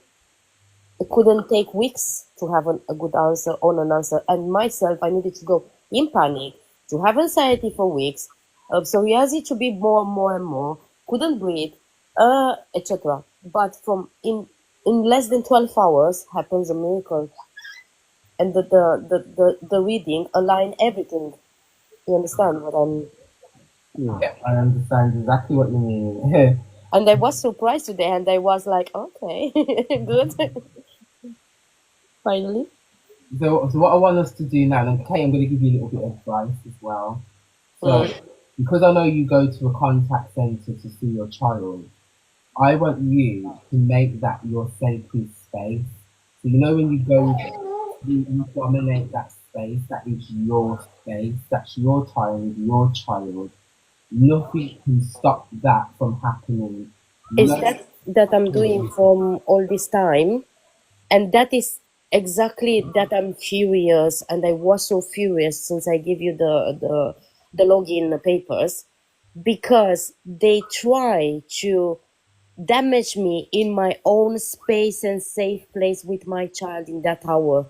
So that's the point of all my aggressivity, emotional, etc. It's not because they are saying I am saying, it's because they want to break even that. Yeah, but what I'm trying to say to you is you can't think about what they're breaking because hear what? They can't break it. So like I said, you've got to change your mindset. You've got to allow that thought to leave your process because you don't want that thought no more. They're not trying to break you. That's what they're not trying to because Yeah, to break the energy, yeah, the what we they, have, the yeah, bond, yeah. they cannot do it. As much as they want to try, you're so strong, your walls are built up so high. The Most High is covering you like a covenant, yeah. They cannot, you know what I'm saying? That space is yours and your son's space. You dominate that, and just bring that spiritual energy into there. When you know what I used to do when I used to go to the contact center. I used to do meditation with my children, right? We sit down, we do meditation together. I've already set the energy for the whole visit. You know what I'm saying? Now, the contact workers are thinking, what the hell's going on here? Oh, these children meditate. Oh, like it was a different atmosphere, where I'm coming from. Yeah. I had the power in that space that was mine and my children's space. Yes, we did have contact workers that tried to, do what they wanted to do, but I combated them with letters. Yeah, I asked them if they had any common sense. Example.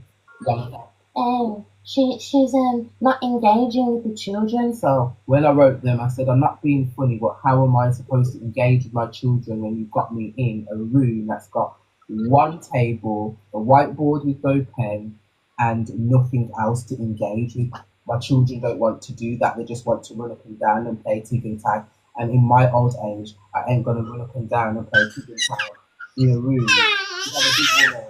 I'm I gonna end know. up running into walls. You know what I'm saying? I know what you mean, because in the last month I told you 3 sessions was negative with my son. The last session was positive because I bring him, I bring myself like him. So I change the energy and I change the mindset. I bring him, I cook something in the house, so I cook a cupcake. But the problem was diagnosed, and we was playing and we was doing that, and he was so happy. And after I start drawing again because I buy a roll of paper, and we started drawing last time actually. And this time I bring things that he likes, like stickers. We create a story. We create stuff, and we was at the same age. You get me? And she was so pleased, and she said, to everyone. It was so nice. It was a so nice session, a lovely session. She neither was typing because she couldn't type nothing down. She didn't have what to type down. Well, this is what I'm saying. These people, they don't want you to have a sacred Yes. faith. You know what I mean? They Yes. don't want you to have that love, so that's why they don't provide Oh. anything. And then they turn it on the parents, where they're like, "Oh, you should provide." You know what I mean? You should bring the stuff. But if you're calling this a contact centre, if you're calling this like in Sheffield, I don't know what they call it in Derby. In Sheffield, they call it family time. Audrey Drive Children's Center. No, not family They time. call it family time. I scrutinized that name. I goes, how dare you call this family time? I said, do you know what family Alicia, time is? they're truly. Yeah, No, but I you know, I'm using all this against them again because my child is, like I said, neurodivergent. He speaks. He's a child who speaks. It's like I used to say all the time. My child speaks even his has. He's always speaking. He's saying everything. He doesn't Thanks for the follow. he doesn't connect brain with mouth. You get me? So he's like this. And he was saying, I want another cupcake because I'm starving. So I said, okay, what was the menu at school? Because maybe next time I'm going to do that menu, something sweet. And he said, it's not enough the food there. And neither home, I don't eat at home. So it was unachieving. Because guess what? They go recorded by me. And that goes to the transcript. Yeah, because I don't have a choice, and you know. But What I'm trying to, I don't want to go too deep into it because yeah, it's going to make this all about social services, but this is just a way to enlighten you and others that are going through that service to change the mindset and it. So to basically, when you go into that environment to make that environment your sacred space, just like how you make your home your sacred yeah. space that you're doing. So what I want you to say after me and Des, and anyone in the audience, you can just say it from where you are. I claim sacred space. I build where peace lives. You know, so there's no we ain't got no negativity anywhere we go. It is sacred. Okay, so say after me. I claim sacred space. I claim safety space. I build where peace lives. I build where peace lives. Yeah. And that's what we do. I want you to say it stronger. Let me write it down after. Yeah, there you go. Yeah, get your notebook out, take notes, right? Because this is what it's about. You know, it's about changing the mindset and turning the destiny to the vision that you see. Like I'm going to keep telling this story that a Kafkas man came to my house, sat in my house. His first words to me when he came through the door was, "The boys are going to be living with their father." And my words to him were, "In your paradigm, they're going to live with their father. In my paradigm, they're going to live with me." By the time the man left my house, he said the children are coming home. And that is how powerful believing in yourself and making your space sacred can just turn the tables around. You know what I mean? I know what you mean, but the point is, all the time is the fear. Comes the fear, and I cannot claim the energy because I know I have this power to claim the energy. Even because how I was born, how is me, I was born, how is my ancient look after me and all the stuff. I know, but all the time, even for example, when I speak with that lady, instead to say, George needs to come back home, I need to say to her, George will come home. George, Yes. exactly. And because I fear all the time and then go emotional, I'm saying the wrong things. Even if I dream and I see my child everywhere and I'm creating moments in my mind and I visual that. And even if I don't visual that, I speak with Case, and your brother did that and this and that, and he's looking like me because even if he's one, he understands everything. And all the time he takes my phone where's his daddy and George there, and he's like laughing. You get me? He's like him is bringing that energy, but I have the fear all the time when I'm with these people, even if I'm facing them like, oh, I'm strong and I don't give a shit. Who the fuck are you? Whatever. Inside of me is not like this. I'm If you think controlling that about it, fear. this is I'm where controlling that fear, but all the time, my mindset blocks. Like when your phone is freezing. Same my brain because it is the fear all the time. you'll write this down in your notebook, right? That Yeah, you're going to yeah, practice in the mirror, realigning your words because words are power. yeah. Yeah, words are power. So you are going to realign those words, and then when you go to your meetings, you are going to align that sacred space, that sacred emotion, that sacred thought. You are going to be able to speak those words into existence. You're going to release the fear, you're going to let it go. You are of importance, your child is of importance, and they are not of no importance. Yes, I have this game with George. For me is to create that believe in yourself, self-esteem. Yeah, I'm always saying to my son, who is the best child in the world, and he said me. Who is the most loved is me. Who is the most beautiful or handsome? Me. What's so straight for what's so straight the one what I believe, what is the other one was I am brave, yes, because I'm doing good stuff, something like that. So I have this game all the time, and I'm questioning him like this, and he's answering. And I swear, when we are there, Mhm. that comes, like I said, the last three whatever was bad last time.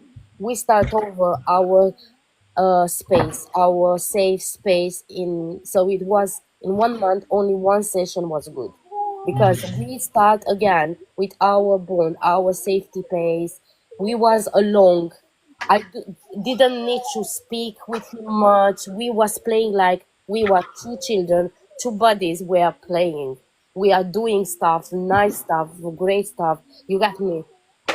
So I think even next now, if I'm not sick, too much sick, and him is not going to be sick, whatever.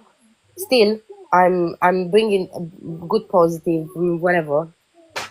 Again, we will create something again good because I feel that, and he's like because he's neurodivergent, and because he absorbed for me like a baby, even if he's 5, he's still absorbing everything like a spoon.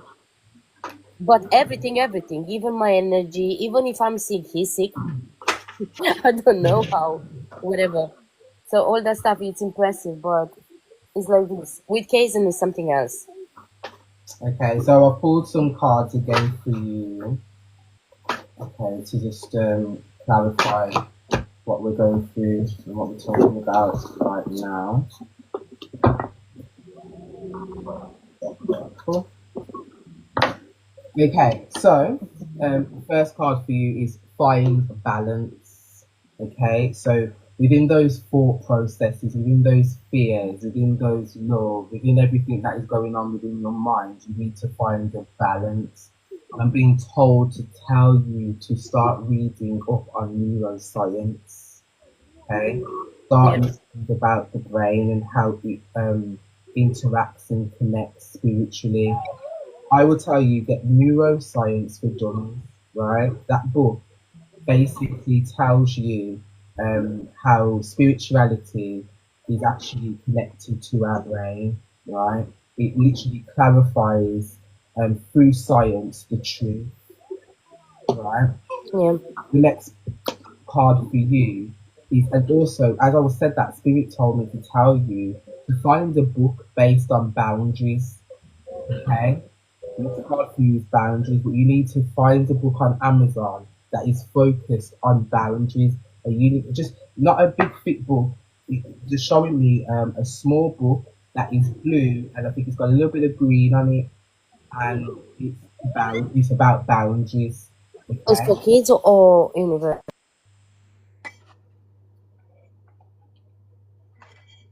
So I think she's got a call. Welcome, guys. If you're joining the live, please tap the live. If you want to come up and speak, feel free to come up. We read, I'm not a Christian, but we was reading from the Bible today. So we was reading Chronicles 10 and 11, Chronicles 1, 10 and 11. And basically it was talking about Saul's fall and his descent from God, even though from a perspective of reading it, we kind of assume, well, I assume that when Saul went to Endor, the city of Endor, to speak to the witch, he actually got the truth.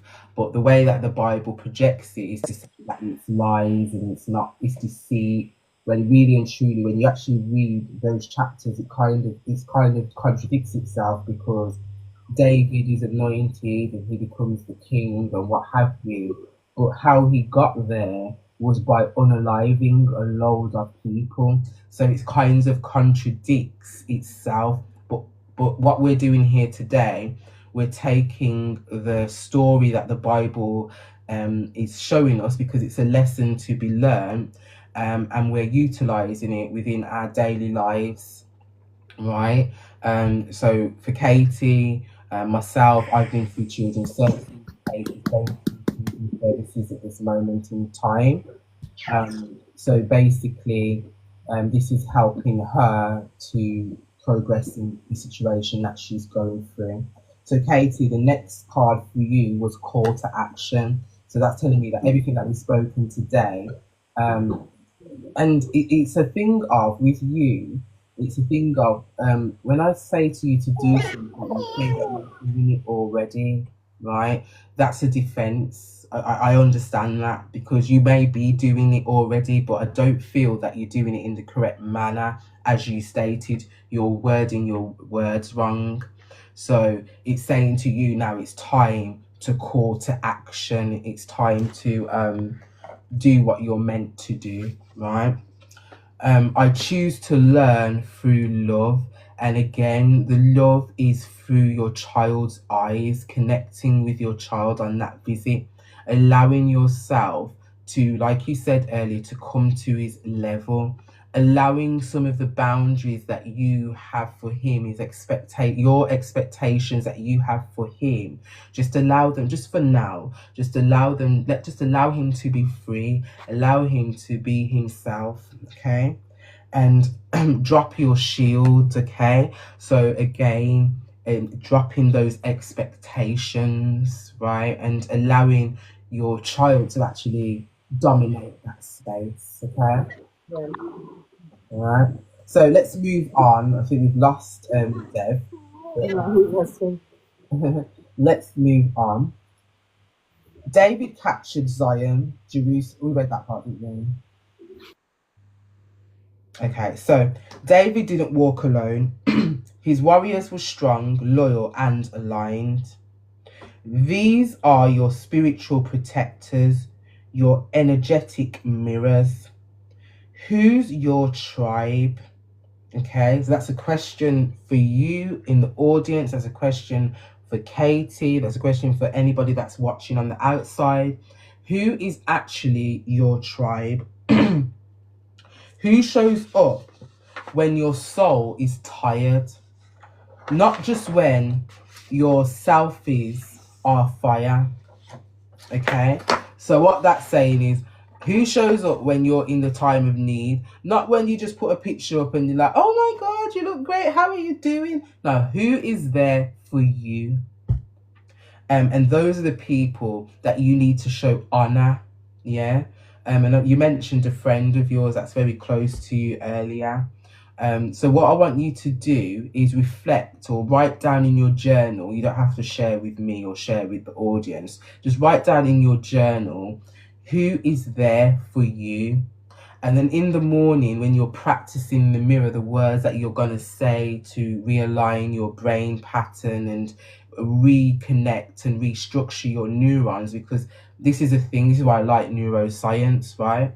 Because what you learn within neuroscience is if you keep telling yourself something, or you do an action for a certain amount of times, your neurons start to realign itself, and that becomes not normality. Well, that's a new word. Normality, right? That becomes normality for you. Wow. Go ahead, Katie. Do you have something to say? No, I'm listening. Okay. All right. So I just want you to write that in your journal. Tomorrow you give them, the people, your blessings and say thank you. Because gratitude is a big key in this spiritual journey.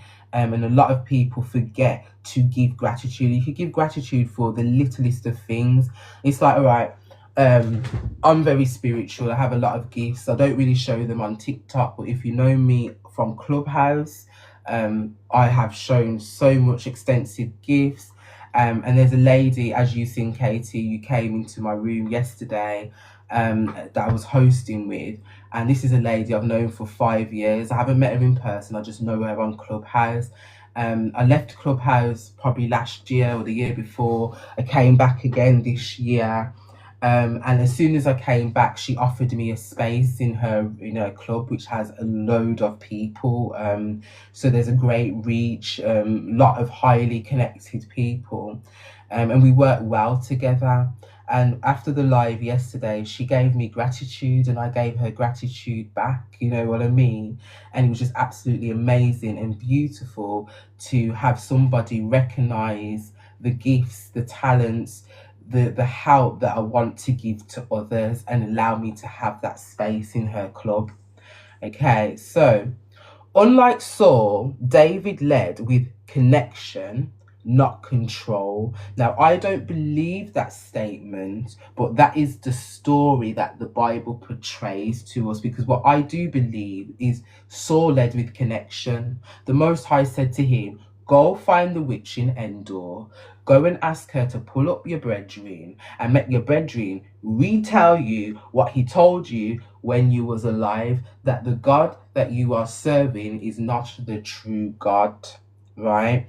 And for those of you that have probably delved into the Bible, read it inside out, read different texts, probably followed Billy Carson and all these things, you've probably realized that there's a God greater than the God in the Bible, right? And this is why they have revelations, and they're still trying to decode revelations, because decoding revelations leads you to the true God, right? And that is the secret within the Bible. And that's my perspective, may not be everybody's perspective, but like I said, this is a forum, this is a platform where it doesn't matter what religion you are, it doesn't matter what your thought process is, because everybody is entitled to have their own thought process. I'm not going to bash you and say you should be a Christian, you should be spiritual, you should be a Muslim, you should be a Buddhist. I ain't going to bash you. This is just a space where you can be you, okay? So this leadership rooted in empathy, humility, and knowing you're chosen, not entitled. Okay. What's one way you lead in your life? So for those of you that are in the audience, you can type in the comments. Katie, the question is, what's one way you lead in your life?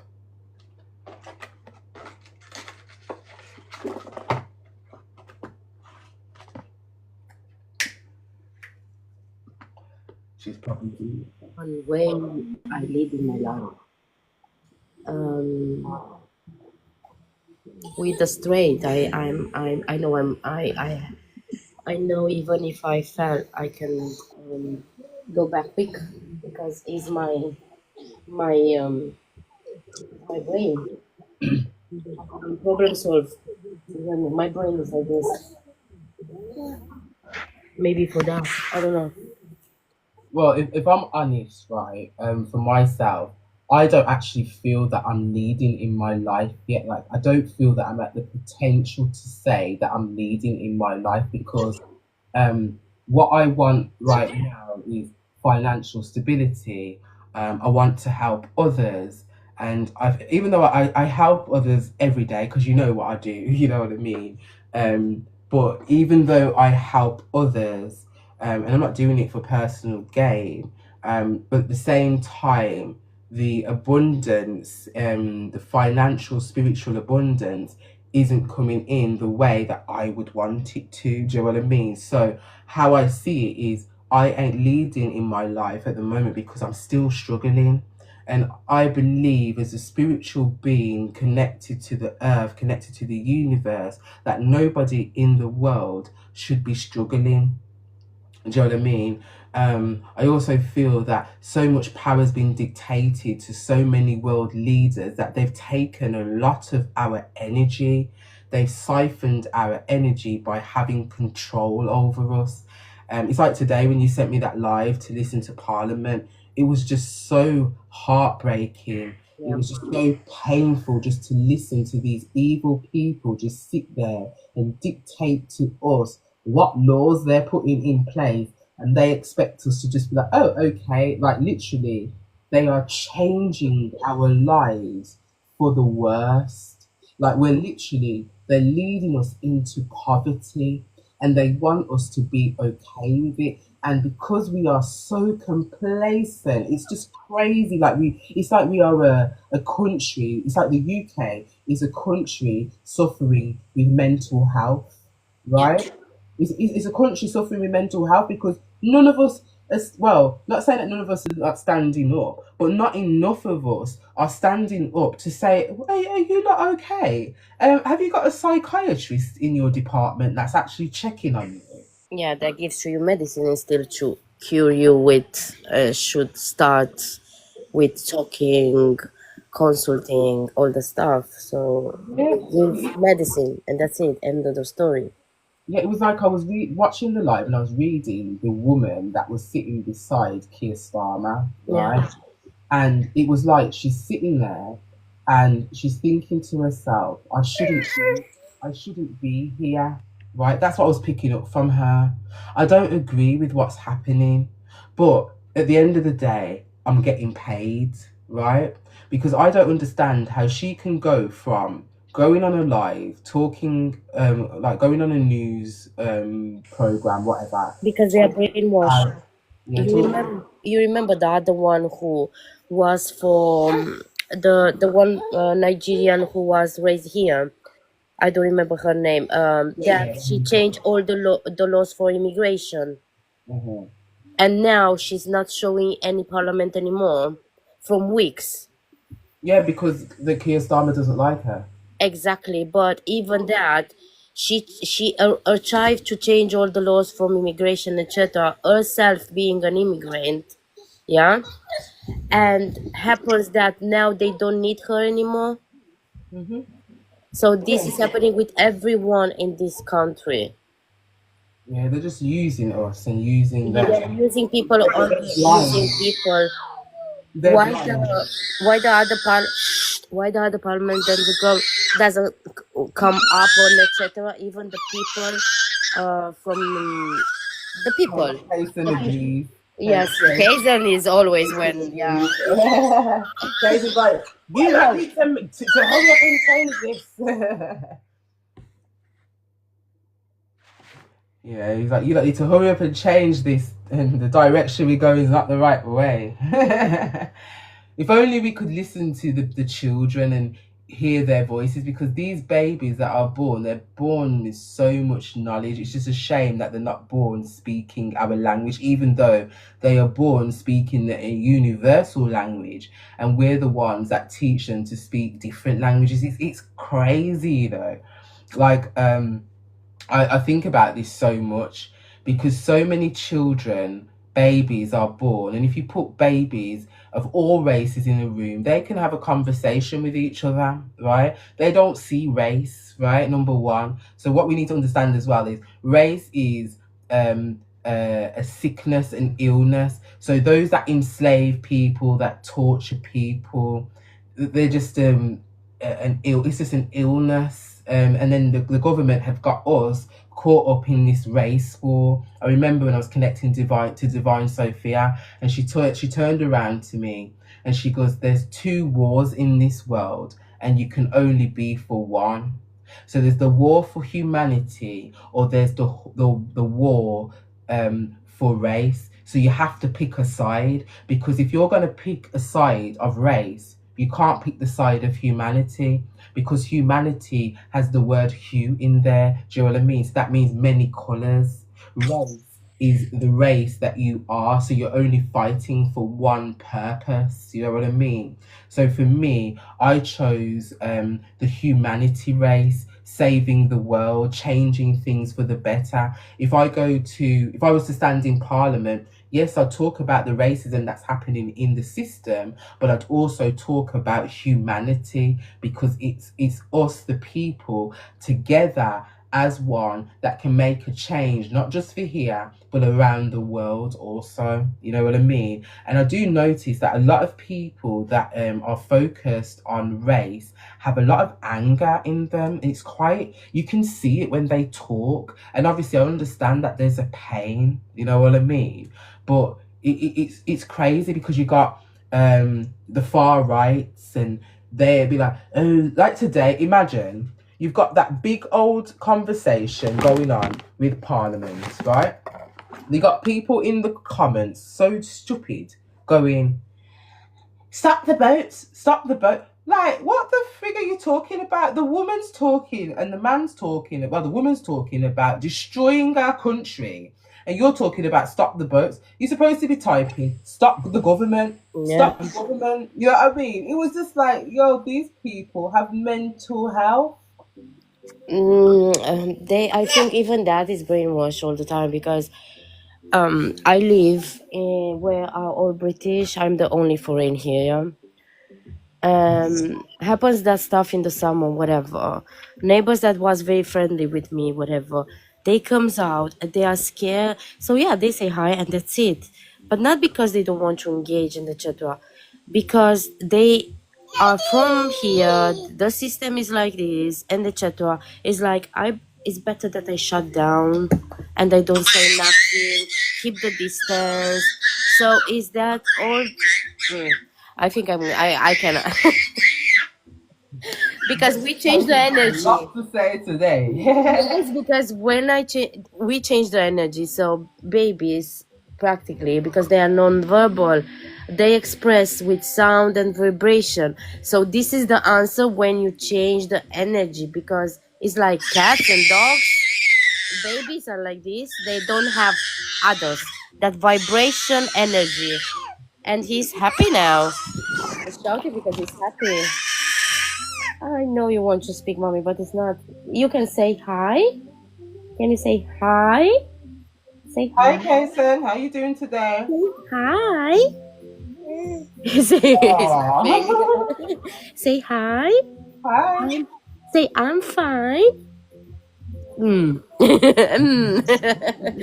So is when I saw that in him all the time, coming from another star. I'm sad. He's sick. If I keep my emotion, but I'm still nervous, he's frustrated. He is nagging and he wants always to be in my arms. Doesn't let me to go neither to eat or nothing, neither to move. I change the energy. He's happy. He's playing. He's everything what he's doing, dancing and nagging and nagging. No, he's dancing and singing and shouting. Most of the time, if I change the energy and this good energy, happy energy, you have the answer. Say hi. Hi. So let me continue then. So the question that I did ask was, what's one way you lead in your life? So ways that we lead in our life is through parenting, art form, healing others, sharing love. There's many ways that we actually do lead in our lives, and it's just for us to actually acknowledge them and to give ourselves again gratitude and trying to heal. Exactly, and Katie, through trying to heal, we can recognize the power that we have to lead our own lives. Right, so breathe. I walk in divine flow. I remember my assignment. I build with love and honor. Okay, so that's something that I want you to manifest and to meditate on. I walk in divine flow. I remember my assignment. I build with love and honor. Okay, so we're on to the last segment of today's live. I've actually gone over by 16 minutes. I was trying to keep it to 2 hours. But yeah, we're going closing. We're going into the closing session now. Okay, so Chronicles 10 and 11 reflect on a soul's journey. Saul's chapter was fear. David's was alignment. You are not your fear, you are your truth. Your ancestors are proud of how far you have come.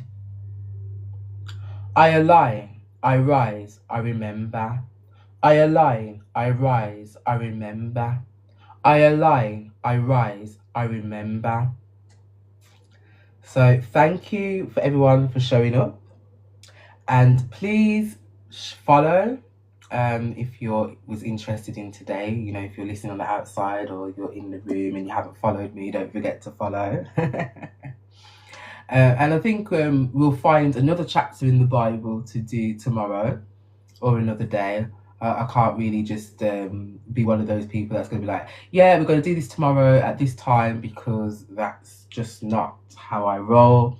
The only room that I do, which I will put as a dedication, is on Clubhouse. So if you click into my bio and you go down to the Clubhouse link, you can follow me there. And whenever I go live on Clubhouse, you'll be able to find me. And that is on a Tuesday, 7 p.m. UK time. And that is a room of healing where I pull cards or I do intuitive readings, depending on whatever spirit allows me to do. I might do mediumship, etc. And also there is singing bowls for healing. There's a lot going on in that room, and it's a great space to be part of. So before we go, I'm going to pull some cards for the collective.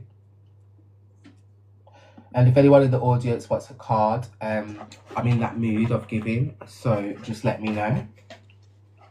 But until then, I'm going to pull cards for the collective, what we need to reflect on for tonight while we go to sleep.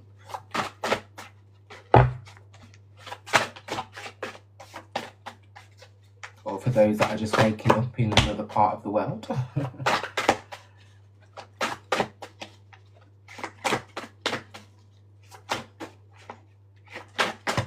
Okay, so we've got 3 cards, lucky number 3. So with urgency, okay, people, this is with urgency. So the card urgency came out, and I'm going to do some intuitive thought processing. Okay. Okay, so what's interesting is Spirit's giving me milk. Okay, so milk and honey. So Spirit's saying with urgency, we need to be consuming milk and honey, and not milk of a cow, milk of a herb. Let me see what herb they want. So I'm being told almond milk with honey. Okay, I don't know what that does for you spiritually. Spirit is just telling me to give the message of urgency, almond milk with honey. Okay, and for those of you that feel that you haven't got honey and you've got to put sugar in, no, that is not going to work. Okay, so the next card is, my every story is attracting its vibrational match. So vision your story, vision your destiny, and align yourself to build the destiny that you have visioned. Because when you visioned it, you already are there. You've already stepped in that life. You've already lived it. You know the route to take to get there. But you got to let go of fear. Sometimes we may have to move anonymous. That's what Spirit's telling me to give the message that sometimes we may have to move anonymous. Okay, so we may have to move in silence. Not all the time do we need to be loud. Sometimes we can just smile like how the enemy smiles with you too. Okay, Spirit's saying find peace, attract wealth, stay abundant in love. Let go of sorrow. Focus on your will. Okay. The last card is I will praise success wherever I see it. I'm being told to tell you to remember who you are.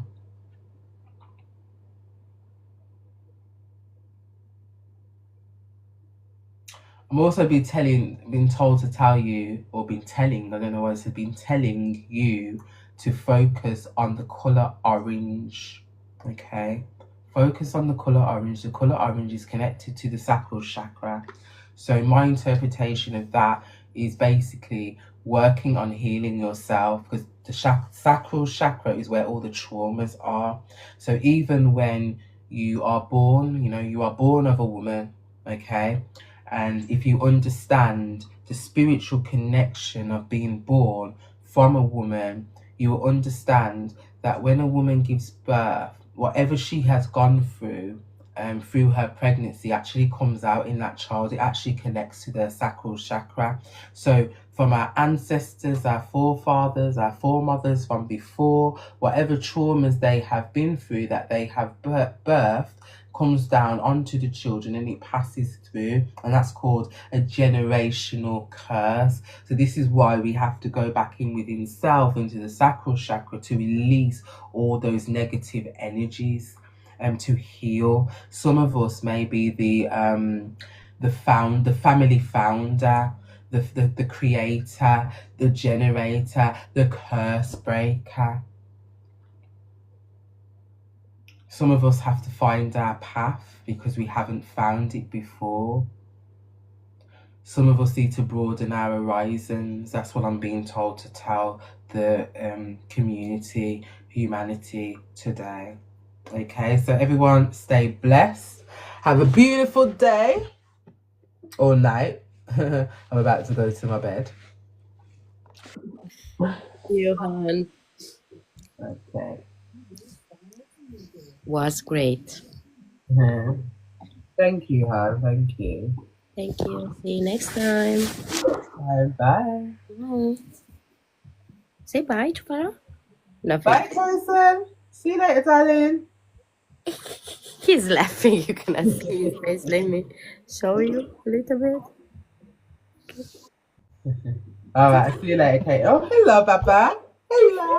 Can you see me? Let me put my candle back on so you can have a good look at me. Say bye-bye.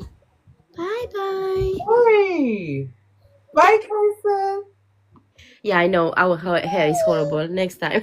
My hair's like that too, so don't worry. We've got the same hairstyle under here, guys. Yes, we have. Yes. So remember, when you're going to speak nicely, don't say Farah. I'll see you later, Katie. Later, bye. Bye, Kason. Bye.